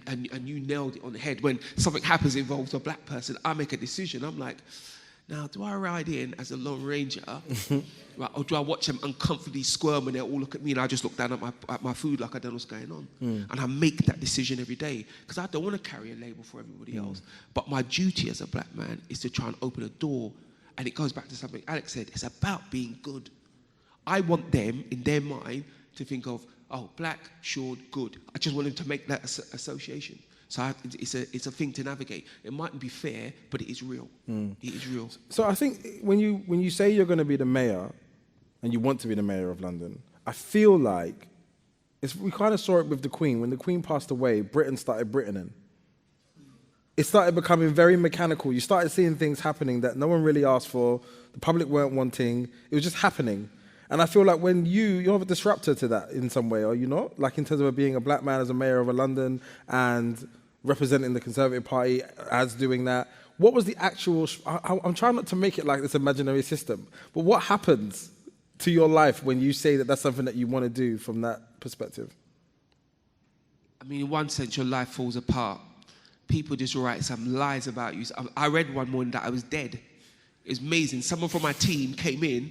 I was like, yeah, apparently, Sean, you're dead. And I was like, what? And she joked me. She said, that's great, because I was meant to buy you lunch this week. You know what I mean? But you read stuff about yourself. So in one sense, you fall apart. And then you get into this thing of, I need to defend myself. I need to say what I'm going to say. But in the other side, it becomes really brilliant, because the best thing about it was speaking to people, not only white people, but other effectively non-black people as a black person was incredible. Like the Indian community brought me in and they took me, I went on a route through the Indian community that I don't even know. They just like were showing me things and introduced me to people. Pakistani community. I went to Brick Lane and a guy said to me, come back in a week, and he introduced me to all manner of people. But the brilliance of that was I was able to show them all the situations you're showing me, all what you've done, black people know about this. And they'd question me, they'd ask me, and I just tell them the story, or I just give them the answer, or I just say I don't know. But the point was there's very little they did or said, particularly when it was about, you know, the desires they had for their children, their future, that black people hadn't already experienced. And I was able to speak into that. And for them, it was a surprise, because they felt like only they were experiencing that. And I was able to say, no, actually, we've experienced it, and here's where we've got to, here's where we'd like to get to, here's where we go together. And then the flip side of that, when you go to the establishment, some of them write you off. Some of them like accept you almost as an exotic thing. Wow, this black person, great. And others just treat you like you're a person, and they're trying to get whatever they can out of you or do whatever they can for you. And the important thing I learned is, again, I'll go back to the concept of when are you black? Because for other people, it's really powerful for them to pick when you're black.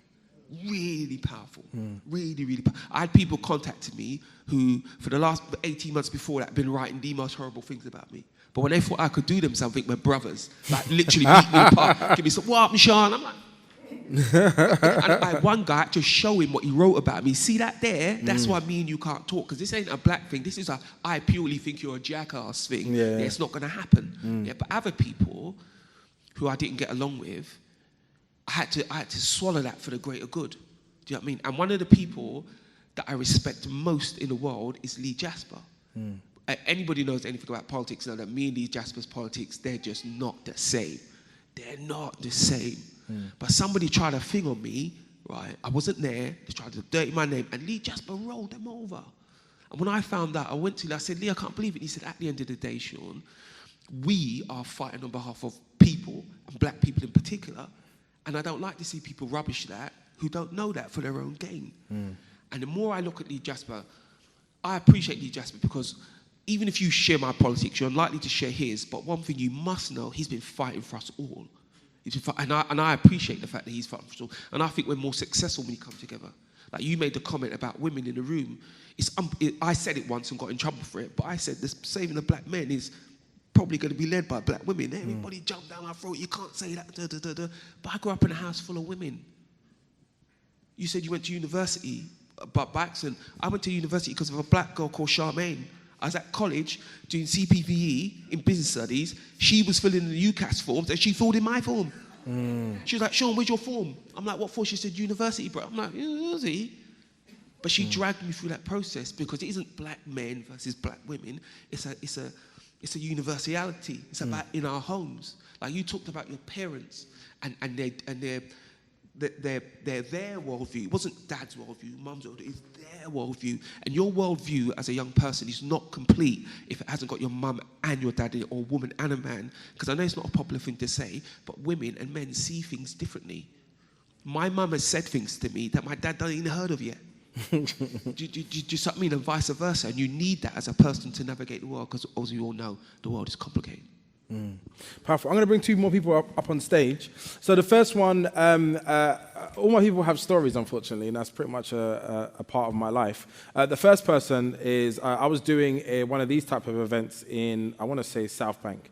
And then I'm in South Bank, and like my rest of my team hasn't turned up yet, so I'm like doing chairs. And this gentleman came in, he came to observe, and he was like, I'll help you. And that level of, it's so small, but just so that level of kindness, and the help was so like gracious, and he was grateful to me to allow him to help me. It was like, that's the energy he brought. And so ever since that day, we've just like been in each other's lives. And he's like contributed to our podcast. He's contributed to everything that we do. He's an incredible human being. I actually can't see him, so I don't know where he's gone. Oh, there he is. Marvin Critchlow, please come and join us. Sorry, I moved you and then I didn't know where you went. Come and grab a seat here. I'm going to stand for this last one. And the last person... I have to leave and get a train so someone can use my seat. Huh? I have to leave and get a train. Sorry. I understand. That's cool. Yeah. Grab a seat. Go for it, man. Thank you. So everyone give a round of applause, please, to Alex, please.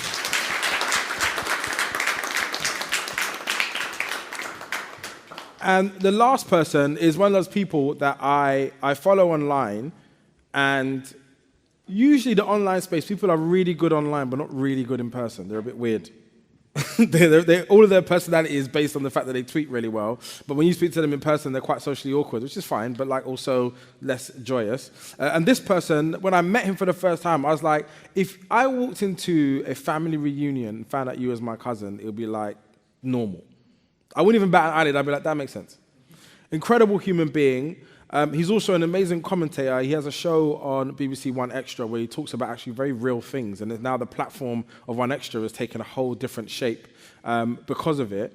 And I just love catching up with him. So I basically asked him to come, mainly just because I wanted to see him again. Please welcome to the stage, Richie Brave.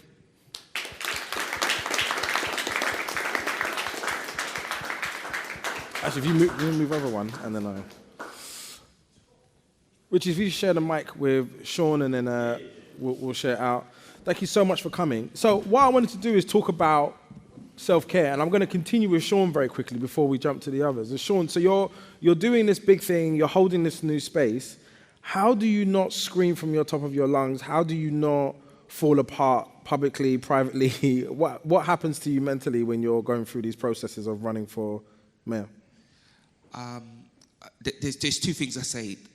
The concept of when are you black is really powerful because you're black all the time, if you see what I mean. And what was really good for me about self-care, I'd meet people who did not share my politics, did not care for my politics, would start any conversation by telling me that, right? But I say, but yeah, brother, we want you to do well. Do you know what I mean? I had one guy hug me on the bus. Go on, bruv. He said, I ain't voting for you, but I'm just glad to see you exist. You know what I mean? And I said, fair enough, because he wanted me to exist. You know what I mean? He wanted to be nice to me. But on a deeper level, and I try to relate this to people doing their careers, I separated home life and work life hard. Because the further up your career you go, the better you go, the more that people think you owe them a pound of flesh, and they'll come and take it. And your sense of responsibility means you'll start giving it back. So literally in my diary, right, and I cannot tell you, when you run for mayor, you have like 12 people who can put things in your diary. So literally you wake up in the morning and you think, like, I tell you about it, one morning, I'm like, what? I'm going to Madrid. But I thought I was running for mayor of London. I'm in Madrid. Like, it's mad. People just send you all over the place. So it was hard to carve out some space and time. So I tried to do that. I spent time talking to my wife. And I know that's an obvious thing to say, but the thing I say about my wife, and I hope everybody else's wife or significant other, my wife is more concerned about my well-being than me. So when someone says to you, this is the one, ask yourself that question. Is this person more concerned about how well I do than I am? And in that question, it was yes. And the other thing, I can be quite jovial. In my team, they're very flat. I tell everybody now, reserve the right to be the boss if you're meant to be the boss. And in your own life, you are meant to be the boss. And what that means is, you must listen to your own instincts. 99% of the time, when something goes pear-shaped for you, you knew it was coming. You knew it was coming, but you let the rest of the world push you there, or you feel, child, this is the right thing to do. But 9 times out of 10, you feel it. You're like, you know what, I don't like this. I don't like him. I don't like her. I don't like what's coming next. And if you can learn to listen to that instinct, your self-care goes through the roof, because that's a platform to build upwards. Richie, as another incredible man who wears your heart on your sleeve, how are you? How am I? Wow, what a question. See, look, first of all, can I just say, do you see what happened? That's what I'm saying. Because we before you joined, we asked people how they were, and they're like, yeah, good. And I had to coax it out, but immediately you weren't even here, and you understood that question is a real question. So how are you? Up and down. You know, I lost my sister a couple of months ago, so processing grief. But I'm at it, you know what I mean? I'm here. Thank you, first and foremost, for coming out. I think that's for you to be out, presenting at this point is difficult, and I appreciate it so much. For you, in terms of what's the foundation of you being someone that expresses how you feel? I would say probably more than the average man, but what do you think that comes from? What's the foundations of that? And we've been on a panel together, so you know what I'm about. I think for me, it comes from community. So growing up in a particular area, having particular experiences, working in the rehabilitative sector of the criminal justice system for about 15 years, and seeing where things go wrong, seeing how some of the structures can make life difficult for all types of people, but I'm black, so specifically for my community, and that expands out. But yeah, my drive is for change. That's what I'm about, really. Marvin, thank you for joining us. Very much appreciated. As the other voice and the other Marvin on the podcast, I really appreciate you. You grew up in South London, and you've never really told me the story, and you haven't got to tell me now. But basically what happens is a running joke on the podcast that Marvin was like a cartel leader, because every time he talks about growing up in South London, there's loads of gaps in what he says. But when he's ready, he's going to tell me, yeah? So when you ran your cartel in South London... What borough?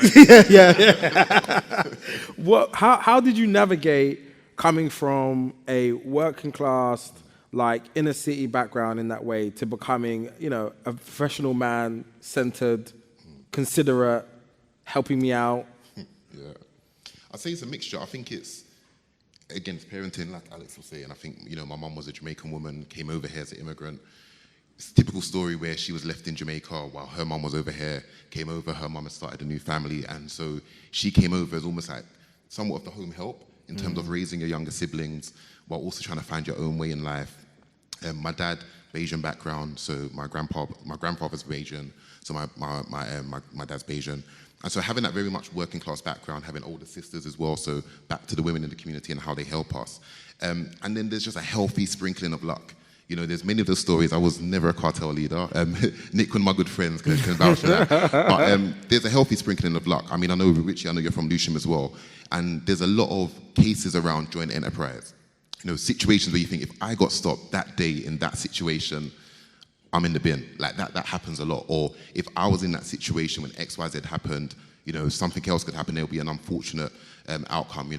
Nick and I went to school with people that are in prison for murder, that are dead, etc. So I can't lie, there is a healthy sprinkling of luck, but I think it is about surrounding yourselves with the right people. And something that I was able to lean in on, and I kind of encourage myself in, and we do with our friends, and I do with Marvin and others, is find those people that you can align yourself with that are going to take you where you want to go. Because if you recognize, I got to a point, I'll be honest, and I'll share this part of it, but I got to the point where I thought, you know what, a lot of my friends could tell me how to sell drugs, how to do this, how to do that. I won't incriminate myself, but how to do other things. But who can help me do my CV? Who can help me get a job? Who can I sit down and write interview questions with, and they can test me on that? And I didn't have that around me. So I thought, you know what? I need to find people like that can help me in those areas so I can become a better man. Because when you look at those rough parts of your life, it's what, 2 years, 3 years, 5 years? I'm a 35-year-old man, and that makes up a smidgen of my life, a small percentage. But that's what we can end up using to define ourselves. So I think if you surround yourself with the right people that lead you where you want to go, then you can head in that direction. So that was how I navigated it. The help of family, community, as Richie said. And yeah, just that drive to say, no, I want to be better than a statistic. Just talking a bit more about community, I think all three of you kind of represent that anyway. Who is in your community and how do you use them, lean on them? Like, who's in it? I would say this to the people in the room. It's incumbent on you to build that community. What happens for young people, they have no choice. They pop up in the community they come up in, and then the adults in that community have to make that community as best they can. I did a lot of youth for a long time, and just because of where I come from and who I am, I dealt with a lot of, for want of a better term, road man. But the thing that I always saw, the kids in the maddest drama, you couldn't find the adults stood behind them. And the kids who you could rescue, I had kids who done madness, but if you talk to them now, you would never know because they had adults in their life. The single most powerful piece of youth work I ever did was family therapy. And I didn't even do it. All I did was round people up. And then the family therapist took care of them. But when they instilled on those adults a responsibility for the future of those kids, the adults and the kids just did much better. And when you look at people who are our counterparts, what they have is a network. So I went to university with these white boys, and they could get stuff. Like, I had to rely on university, they could rely on their community. And all of you in here, you're trying to do things professionally, that's the new power coming from the black community. Like, the minute I came in here, I bumped into a guy who's a software engineer. Now, I used to sit on the board of a hospital. If they ever said anything about software, I'd go back to him. Straight away. He might not be able to answer the question, but it puts him on their minds. That's the kind of thing we do, because then that makes our community bigger, it makes it stronger, it gives it more expertise, it gives it more reach, and then our children benefit from that. Richie, you're a bit like me, you're an introvert, extrovert. So extrovert when it suits and an introvert probably more likely. Who's in your community and what role do they play? Do you know what I think is so interesting? I think you've asked me previously about the reason why I do things or do the things that I do. And for me, in our community, it's all of us. And I think sometimes we can be so individualistic and we are so focused on almost splitting ourselves into groups that we forget that there are a number of things that connect us. And this is why I champion intergenerational conversations. And I think a lot of what happens, so I did youth work actually, and I did family therapy. I'm a trained therapist. I did a lot of that work. And I think what we often do, when we talk to younger people, we speak for them, not to them. So there's never, or we speak at them, there's never a backwards and forwards. Sometimes we come in and we believe there are going to be things that they know better than us, you know, experiences that they have that we aren't experiencing. And I think, you know, as a community, it's important that we sit down and we listen in silence and pay that respect. Equally, I think the elders of our generation who have paved the way for us, who have opened doors for us, who have set a precedent for us, quite often we don't respect what they had to go through to get to where we are. We don't listen to them. Quite often, we only speak to our peers. So for me, in my community specifically, it's all of us. What I do is connecting dots. So my radio show essentially is not about me. It's providing a platform for other people to talk about their experiences. So community for me, and I tweeted this yesterday, stepping into the entertainment industry, I have been embraced by so many OGs that have come before me. People like Robbie G, who was on Desmond's, you know, Michelle Girl, who was also on EastEnders. Walk into this space, so many of them DM me, reach out to me, I love what you do, how can I help you, how can I support you, this project's happening. And then you pass that on, right? So there's other people that are coming in, and even if it isn't from like a entertainment perspective, I'm always thinking about how I can connect the dots. So if I meet someone and they're like, oh yeah, I do this, I'm really interested in it, the first thing I think about is, who do I know who does that? How can I make an introduction?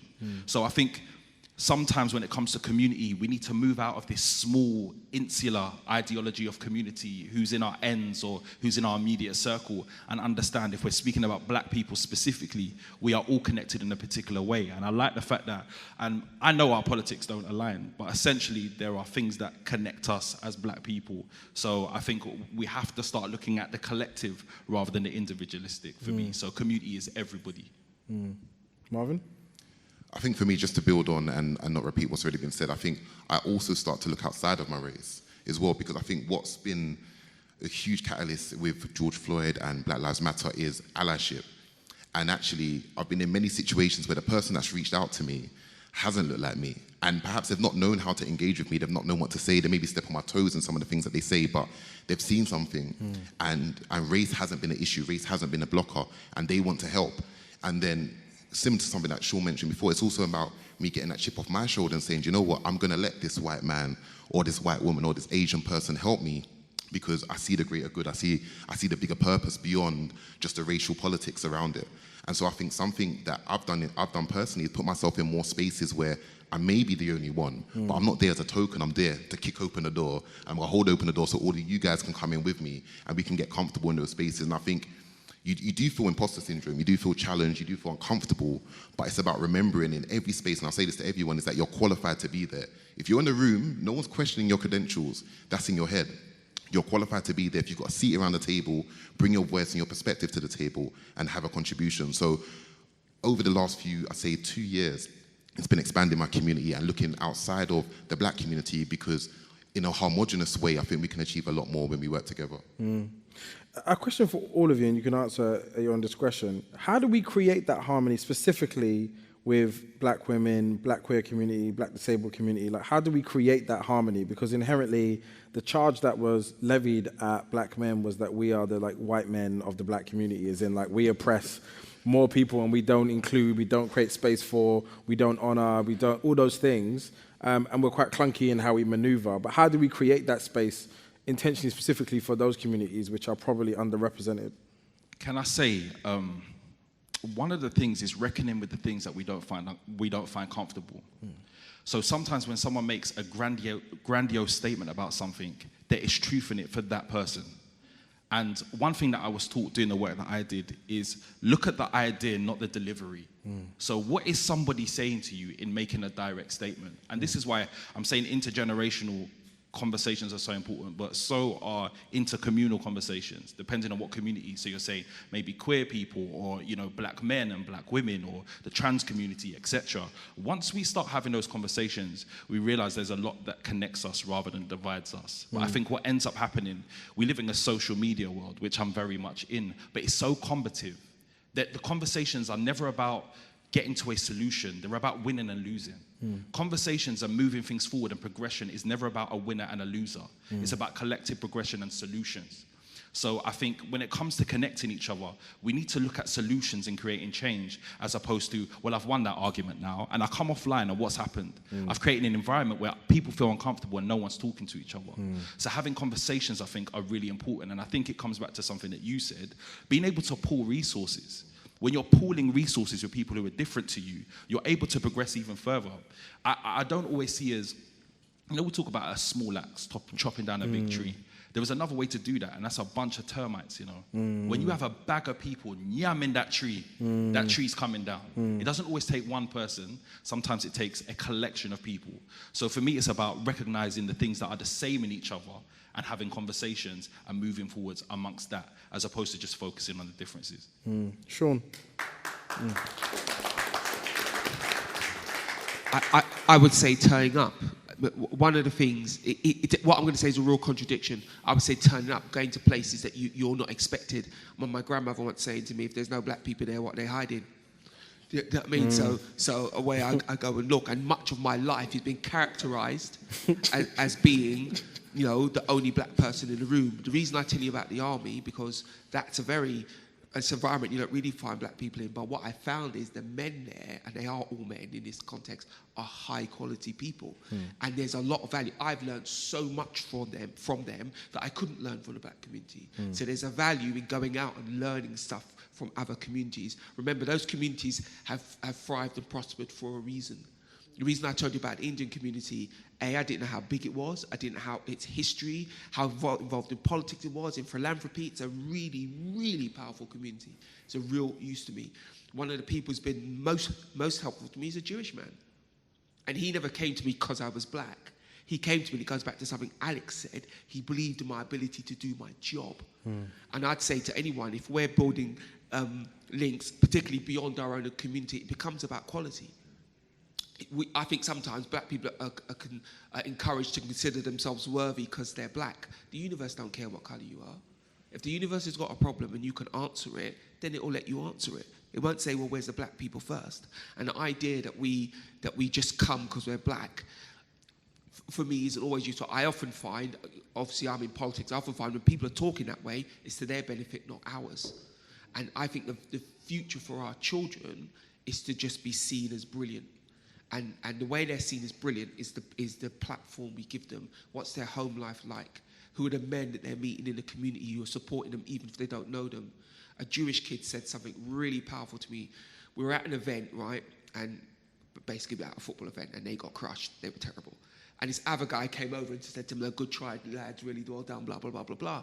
So one of my boys said to him, why did he say that? And the Jewish boy turned around and said to us, because he's Jewish. He could see that we're Jewish. He could see that we are suffering. So he came over to make us feel better about that.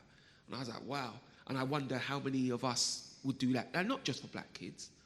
Because one of the journeys in my life is to make sure that I don't just do this for black kids, so that other people can't say that's our only value. But let's be clear, black people have a particular thing that we need to deal with. So sometimes you do need to do that. There's something really beautiful about, like, not necessarily for us, but by us. And when I started doing Dope Black Dads, and you get the question, so what about all dads? And what about, can I join? Can I come to the meeting? And then after about 2 years of answering that question, which was just no, but like after answering that question, I was like, how powerful would it be if the answer to fatherhood came from a group of black men, but for all men? So the answer for everybody came from us, our perspective, our worldview, our values. And we stood there saying that we lead this conversation on behalf of all fathers, but we just happen to be black men. And so sometimes I think it's really important to use our identity as an identifier about how we're experienced. But I think there's also a value about actually just solving problems from our perspective and then making them really mass adopted. And that's where you start talking about, improving the outcomes for more people, but ultimately we get rewarded for that. Yeah, go for it. Maybe quite controversially, it is also okay to do things just for us as well. So we've spoken about the Asian community. Asian communities do things just for them. Jewish communities do things just for them. And I'm not saying that you exclusively do that, but I think sometimes we're almost scared of saying, like, we've noticed something that exists within our community and we're trying to create a solution that's focused on it. And that's okay. I think pooling resources, there are things that we are able to move forward with collectively with other communities, but it doesn't mean we're ostracizing other people if we're creating a lane or something specifically that fits the needs of our community. I think that's absolutely fine. I don't think it's political. I don't think it's particularly radical. I think it's something that's happened historically for years. It happens in Africa. It happens in the West Indies. It happens in South. Everywhere where there's black people, there are things that have been created specifically for those communities to address those needs. And I think sometimes it almost feels uncomfortable to say, well, I've created this for black people because I see it's a need. I don't think there's anything wrong in that. But then do you feel, because I feel that that's the default way already, as in, like, we have a delivery service that sends around black products, plantain, and then there's Ocado. But we already have, like, witnessed the parts of where we've been underserved or missed off and created our own version. What we don't probably have enough of is people doing the other thing. So it's an and, right? Yeah, I think it's contextual. If we're looking at business, a great business model is something that delivers to everybody because that's how you make the most revenue. So it depends on what we're having a conversation about. If you're looking at societal change, there may be things that are specific to us that we create, maybe centered in our history.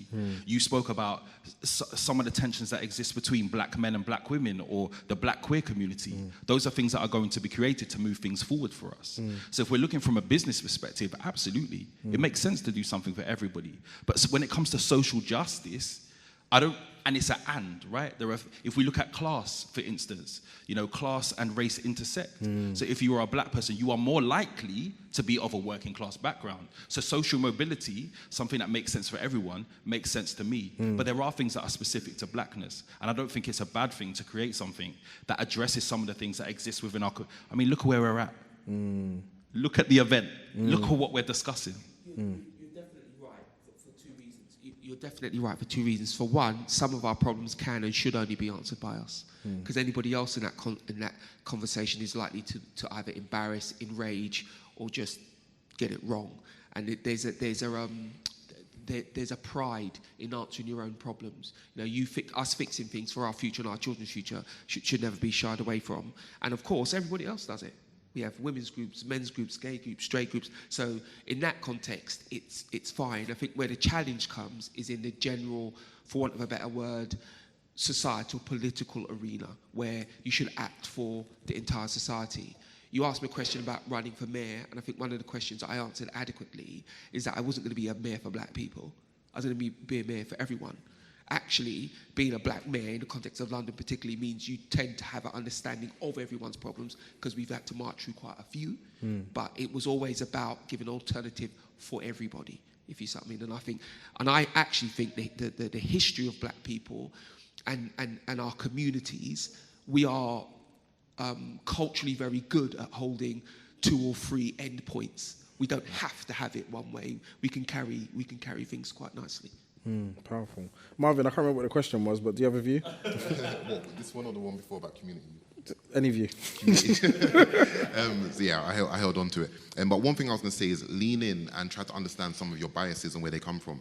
Because I think a lot of the time when we look at things, whether it's about intersectionality, women, the queer community, whether it's about understanding elderly people, etc. Like, we have these biases, and I think Alex mentioned something earlier where you think, are those my faults, or have I picked that up somewhere? Have I actually been in that environment with those people to see that they're like that, or is this just an assumption I've made because of something I've heard or something that I've been taught? So I think there's a lot of unlearning and relearning, but you have to identify those biases in your own mind and just see sometimes what enrages you or what kind of riles up in you. You think, actually, where does that come from? Is that me, or was that something else? Is that a legacy of something that I've held on to and actually it's not serving me? So one thing I've done, as I mentioned, is I used to feel uncomfortable in certain spaces, but then I thought, but I belong here, I deserve to be here, I'm qualified to be here, so I need to be in those spaces. And then you challenge those biases. But if you don't, you walk around thinking that, you know, you're keeping yourself to yourself and you're doing what's best for you, but you're missing out on what you could be contributing or what you could be gaining from being in those spaces. So I would say, yeah, identify those biases. What's it going to hurt to spend 15, 20 an hour looking into it and thinking, actually, what does this mean? Okay, I've heard this, but what does this actually mean? Let me do a bit of research, and let me try to be unbiased as well. Let me not have an anchor point where I'm Googling Arsenal were rubbish, for example. I support Man United. Yo, what? That was petty. That was so petty. Yeah, no, that's petty. That's petty. It was petty. I'll give you an example. Top of the league. I'll give you an example, because you could Google that, but that shows you have a bias in terms of how you're Googling it. But if you said, where are Arsenal on the table, you've got your answer. You get what? Yeah, you go. So you get what I mean? So it's like, if you have a biased perspective, you're going to get a biased answer. But if you have a neutral perspective, you're just going to get the answer. So I think sometimes when you look into things, you have to put your biases to one side, even if it's for a moment, suspend disbelief, look into it and say, okay, how can this serve me? And so to answer the question in terms of community, that will encourage you to go places you may not have considered going before, because you can see the benefit in going there. So yeah, that's my contribution. Thank you. Can I just say something? I'll give you a story about feeling qualified in the place. I used to be special advisor to the Prime Minister, and all the way up to getting a job, I'm walking around chest held high thinking like I'm the man. Then in the first meeting I got in there and I was silent. And I'd never really experienced like imposter syndrome. Am I qualified? I sat in a silent. Second meeting I was silent. And then in the third meeting I thought, I have a place of personal pride. I've got to say something. So I put my hand up, I said something, and David Cameron turned to me and he literally used the words, expand on that. So now I'm trapped, because now I have to say something. Do you know what I mean? So I'm like, oh no, what did I mean? And I say all this stuff, I speak, I say all this stuff's fine, everything's fine. He nods, the meeting moves on. So 2 important things happened. One, I realized I can speak in this space, but about 2 months later, just out of the blue, my phone rang, and I don't want to give the impression that the Prime Minister's ringing me every 2 minutes. That's not how it goes. My phone rang. He said, Sean, it's David. I said, hi, David. He said, come with me. Come with me. I said, where? He said, downstairs. We had a big meeting room. So I went to the meeting room, and I'm thinking, this is not my brief. Why am I here? So I went through all the meeting. I'm sitting there the whole time thinking, why am I here? Why am I here? And David Cameron turned to me, and he literally said, what do you think? And I was like, what? He said, I brought you in here to hear what you think. And I tell you what, part of me was so like, oh my Lord, I'm a boy from Lappet Grove. People don't ask me what I think. Like, you know what I mean? I either tell them what I think or they tell me to leave. And the other part of me thought, and all this time, I worried that I should be here. And it's interesting, he didn't worry that I should be there. I was worrying that I should be there. And I think it's an important thing. If they're going to put you, if someone's going to put you down, that's one thing. But if you're going to put yourself down, that's a whole other conversation. Brilliant. Thank you. So we're technically out of time, but we're in charge of our own destiny. So as Leonardo DiCaprio says, we ain't leaving. If you need to leave, feel free to, but we're going to do a little bit more. If anyone has any questions for the panel, We've got a little bit of time before I move to the next thing. Yes, go for it. Can you be my co-host, kind Marvin? Do you mind? There's a gentleman there. I just want to make sure he's mic'd up. No, that's cool, man. Don't strain your cords, bro. It's a long week. Yeah, so I just had a question because what you were talking about, I think I'm relating to it in what I'm going through at the moment. So I've decided to do a career change, and I'm going into financial services. And I found myself a couple of months ago at a corporate golf day. And I looked around, and we had probably 150 partners and clients. And I looked around, like you were saying, and I'm wondering, where are the people that look like me? So there were partners there were business owners, none of them looked like me. There were clients, wealthy clients, and none of them looked like me. And so I asked myself, okay, well, why am I here? And what I realized, I asked myself, there must be black men and women who are qualified to act in this space. And so as a black conservative, which is a barrier in itself, what is the advice to help us transverse these barriers that we put in ourselves? Because within the company that I work for, which is the biggest fund manager in the country, there has to be more people than me. So if I'm at an event where there's 400 or 500 people and there's no representation, how do you help us cross those barriers? That's the question I have. Do either of you have any practical tips for imposter syndrome? There's two things I've got to say. One of the best ways that history has controlled black people is to make them only think of themselves as black people. So you're a man, you're a father, you're a financial expert. That could be why you're in the room. That's the first thing. The second thing is, white people don't ask themselves if they're the only person in the room. A white person will be working for that. They'll be saying, actually, I want to be the only person in the room with this expertise, with this level of connection. You know what I mean? Now, the challenge for black people is to make sure we're not stepping on the heads of other black people whilst we're doing that. And the first thing is, you might just have to be the only black man. So what happened to me was, much of my life, I've been the only black man. And at first, I liked it. Then I came to hate it. Then I came to realize I just have to pioneer. I just have to get it done. And it's just like Alex said, if you're the black man who's good at his job, that's what people remember. But a young girl, I spoke at an event with Chuka Amuna, and he said, I'm the first this, that, and then I said, I'm the first this, that, right? Luckily, he was speaking up me at the time, because she stood up and she destroyed both of us. She said, I'm sick of hearing who's the first. I want to hear who's next. I want to hear how many. And she's right. And it just might be you're the first. That's all. It just might be that you're the first. But make sure you're not the last.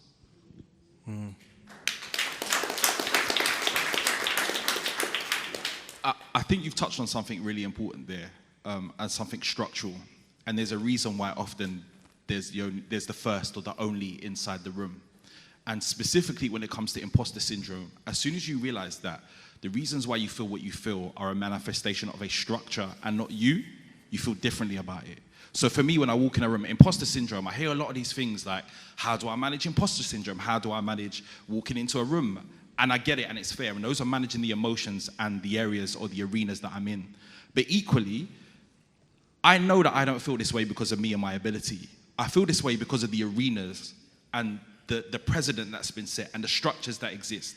And this isn't a woe is me story. This is kind of just facts. So even from a CBT, I don't want to take it too deep, but that's what I'm trained in. CBT level, right? Thoughts, feeling, behavior. So when you walk into a room, you have a thought and you have a feeling based on it, and you behave in a particular way. Your thoughts and feelings are going to change depending on what setting you're in. So if I'm walking into a setting, I'm always like, so what am I feeling about being the only black person in the room? Why am I thinking I don't qualify to be here? And why am I now acting like I don't? What I change is my thought process. So I understand why I'm usually the only black person in the room. Let's not act like structural racism doesn't exist. It does. That kind of is what it is. Things are starting to change very, very slowly. But the reason why I feel what I feel is based on a lot of the structures that exist around me. I don't see no one who looks like me. Maybe I've been let me speak about Richie specifically. I have been undermined by people in the schooling system, despite being highly intelligent and gifted from a very young age. I'm going to blow my own trumpet. It kind of is what it is. I was in all of the programs, but I got failed in a particular way. Again, it isn't a sob story. It's a fact. All of these things lead into the reasons why I feel how I feel. I didn't go golfing when I was young. It wasn't something that was done in my community. I didn't go skiing when I was young, like everybody in a lot of the workplaces I walk into. So I immediately feel like an outsider. That is not my fault. My skills, my ability, my sense, my intelligence got me inside that room. All of the rest of the stuff is not me, you know, it's you, man. So when I walk in, it's about me knowing what sits here and what sits here. And no one can take that away from me. It's not a me issue, it's a structure. And we only get that, like you were saying, holding the door open for somebody else. So I make sure when somebody else walks in that looks like me, and it might be now, or I might be leaving a legacy for 5 years, 10 years, 15 years, they don't feel how I felt when I walked inside that room. It's not my issue, it's you lot. I know why I'm here. You employed me for a reason. I'm on a stage for a reason. We're all in this room for a reason. No one can take that away from us. And as soon as we realize it's something that sits outside of us, and we have all of this ability, intelligence, and the ability to do things, and it's not about who we are and what we're doing, the easier it starts to become. Any other questions? Yes, we have one more, sorry. And you'll be the last one, and then we'll move on. I feel like I have to stand up now. Yeah, thank you all for your contribution. It's been quite interesting. My question is quite simple. It's something that that's been on my mind quite interesting recently, hearing all of you speak, is how do you, from your experiences, balance being authentic as, let's say, a black person, for want of a better term, in these spaces where, for example, you could be the only black person in, or you may be one of few black people in? How do you still remain authentic in the sense of bringing yourself as a black person in those spaces while still, to some degree, being relatable to the people that are not black, who may not have the same experiences as you? Because, for example, I think something I've noticed is, like, when you get into a room, you look for the first black person in there, and instantly we are friends. Like, regardless of who you are, we might not even get along, we are friends. And for the rest of that event, we're tagged, we're next to each other. So it's like, how do you still go to those spaces, you know, being able to mingle with the black people there, but at the same time still being authentic to be relatable to other people? Because like you mentioned, we need allyship as well, we need to be mixed. So how do you kind of balance, you know, that sort of situation in that sense? I'm going to ask that one of you answer, and then we're going to jump. Two things. I knew it wasn't a simple question when you said it was a simple question. It's a famous last words. The thing I would say is two things. Part of it's about a confidence. That's why you always hear me talk about young people, yeah? And what we're giving to them. And secondly is, what is an authentic black person? When Rupert Huck said that Kwazi was superficially black, what did she mean by that? You know, what is a black person? You and I are both black people to look at. You know, do we feel and think the same? No. We share something, a black experience, and we might even want to, you know, share that in a room, in any given room. And you're right. I used to have a friend called Jacqueline, right? Little white blonde girl from my gymnastics club, right? And one day she said to me, "What's this?" I said, "What are you chatting about?" She said, she said, "Every time you see a black man," right? And you know, I thought, you know what? I don't know. It's just a thing. Like, we're brothers. We just, you know what I mean? You know what I mean? And that part of us is beautiful, yeah, and we should maintain that. But don't let other people decide what makes you black and why you have to be black. I remember once being in a place and someone saying to me, "Oh, black people can't play golf," because he was talking about all of the business deals I'd done on the golf course. I was with a white army officer, and he said, "The best person I know playing golf is black." He's talking about Tiger Woods. The point is, other people are telling us we must feel that way. We, and I literally mean we in the room, the professionals, the people doing CBT for our children, we must feel another way so we can give that experience. I've seen young black people who don't feel that way because it wasn't given to them. It wasn't dictated to them that they must feel different. It wasn't told them that they're only authentic if they do a certain thing. Black people are a broad church, from doctors to robbers and everything in between. And if you can go into a room, the way you be authentic is to be you. Part of who you are happens to be black, but it's not all you are. And in the context of Britain in 2022, being black is an advantage because you have like an extra bit to add. Like, you know, if they play golf, go skiing, whatever, you could do that as well, plus your blackness. I always try to carry my blackness as a blessing. I literally say to black children, you have more to offer because you can learn all what they learn. They can't have your experience. You know, carry that. Let that be your shield. Walk in and wave that around. You know my attitude to most things? You're lucky I'm here. That's how I do it. Brilliant. Final question. Firstly, I just want to say thank you to all of you. It's been an amazing session. I'm kind of making my story right now. All my life, like I say, all my life. I'm only 21, so I just want to be like better in all aspects, like relationships, my physical life, and how I look, finance. So I just want to ask. I'm always searching for information again, just to make myself better. That's why I brought myself to places like this. From each of you, if all of you can like answer as well, what would you tell your 21-year-old self, just to get to where you are? Like, what would you tell yourself if you could go back in time? What would you be like? Do this, man. Go this way. Don't do that. That's what I just want. Thank you very much. For me, it's really simple. It's you're going to be okay. You are enough. And keep that, very quickly, I did a keynote at Deloitte last week, and I basically pulled up a slide of plantains of different colors, and I was just like, which one are you frying? And it was so interesting, like the whole room, like it was the most talked about thing the whole time I was there, and I'm talking about a whole raft of things. And I want to keep that part. I was raised on like Bob Marley and Jodeci and Jamaica, and like, do you know what I mean?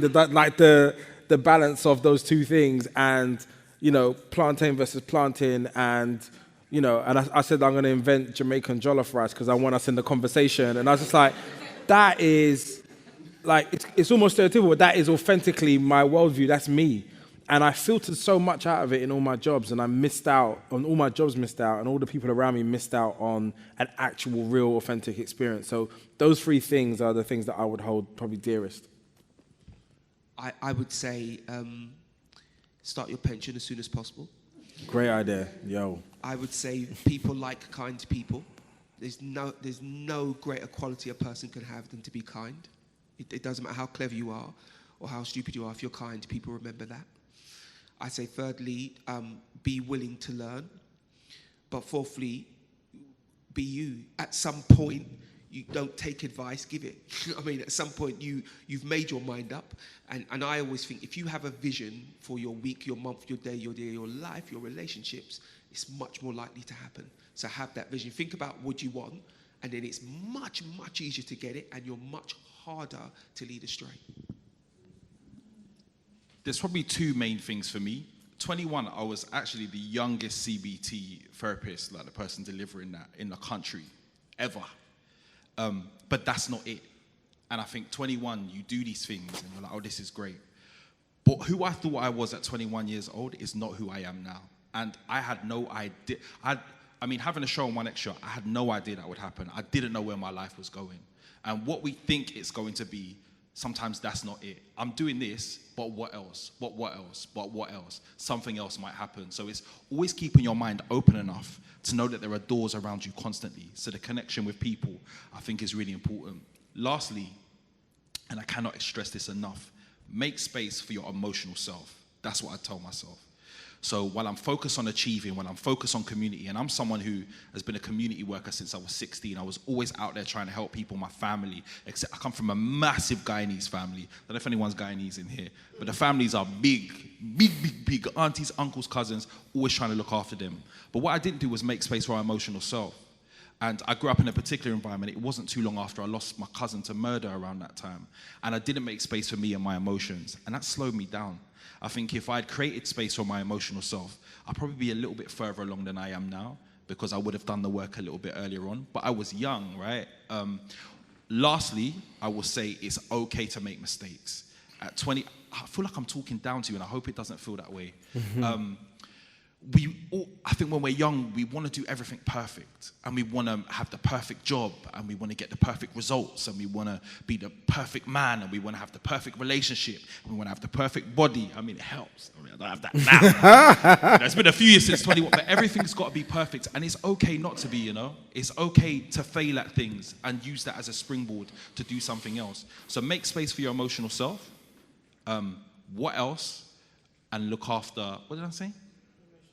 Yeah, look after your emotional self and give space for you. Know that it's okay to fail at things. You don't have to be perfect. That's perfectly fine. Amazing. Thank you so much. Can you give a massive round of applause for Sean, who's got to run, Marvin, who came and helped, and Richie Brave, thank you so much. So I've destroyed the running order in many ways. One, because we're 22 minutes over, but the actual other reason is there was a whole bunch of other stuff. Femi Olawale, who is a Brexit campaigner, but also in general activist, couldn't make it today. He was in Birmingham and wasn't well. We actually had an interview with Trevor Sinclair, which I'll publish online. He is a brilliant human being, and he actually had a lot to say when the Queen passed away, and he went through a particular experience. But I'll share that with you online. He's very good looking for 49 years old. It was daunting. Then we were going to have our conversation, and then just finally, like, our closing remarks. But what I want to do is use the last 8 minutes just to talk you through this. And Richie pretty much alluded to it just now, but it's this idea about inner and outer work. And so anyone that's around me, I kind of like inspire them into this. The first thing is that when you talk about like the inner work is the practice of looking inward to our authentic selves and experiences and taking time for things that ignite our passions, creativity, and innovation. It's an incredibly selfish pursuit. It's about you. And then we talk about what the outer work is about, how you then use the you to navigate the world. Go on a journey and find out. Inner work versus outer work. Start asking those questions. The inner work will definitely take you to a place where you will not be the same human being ever again.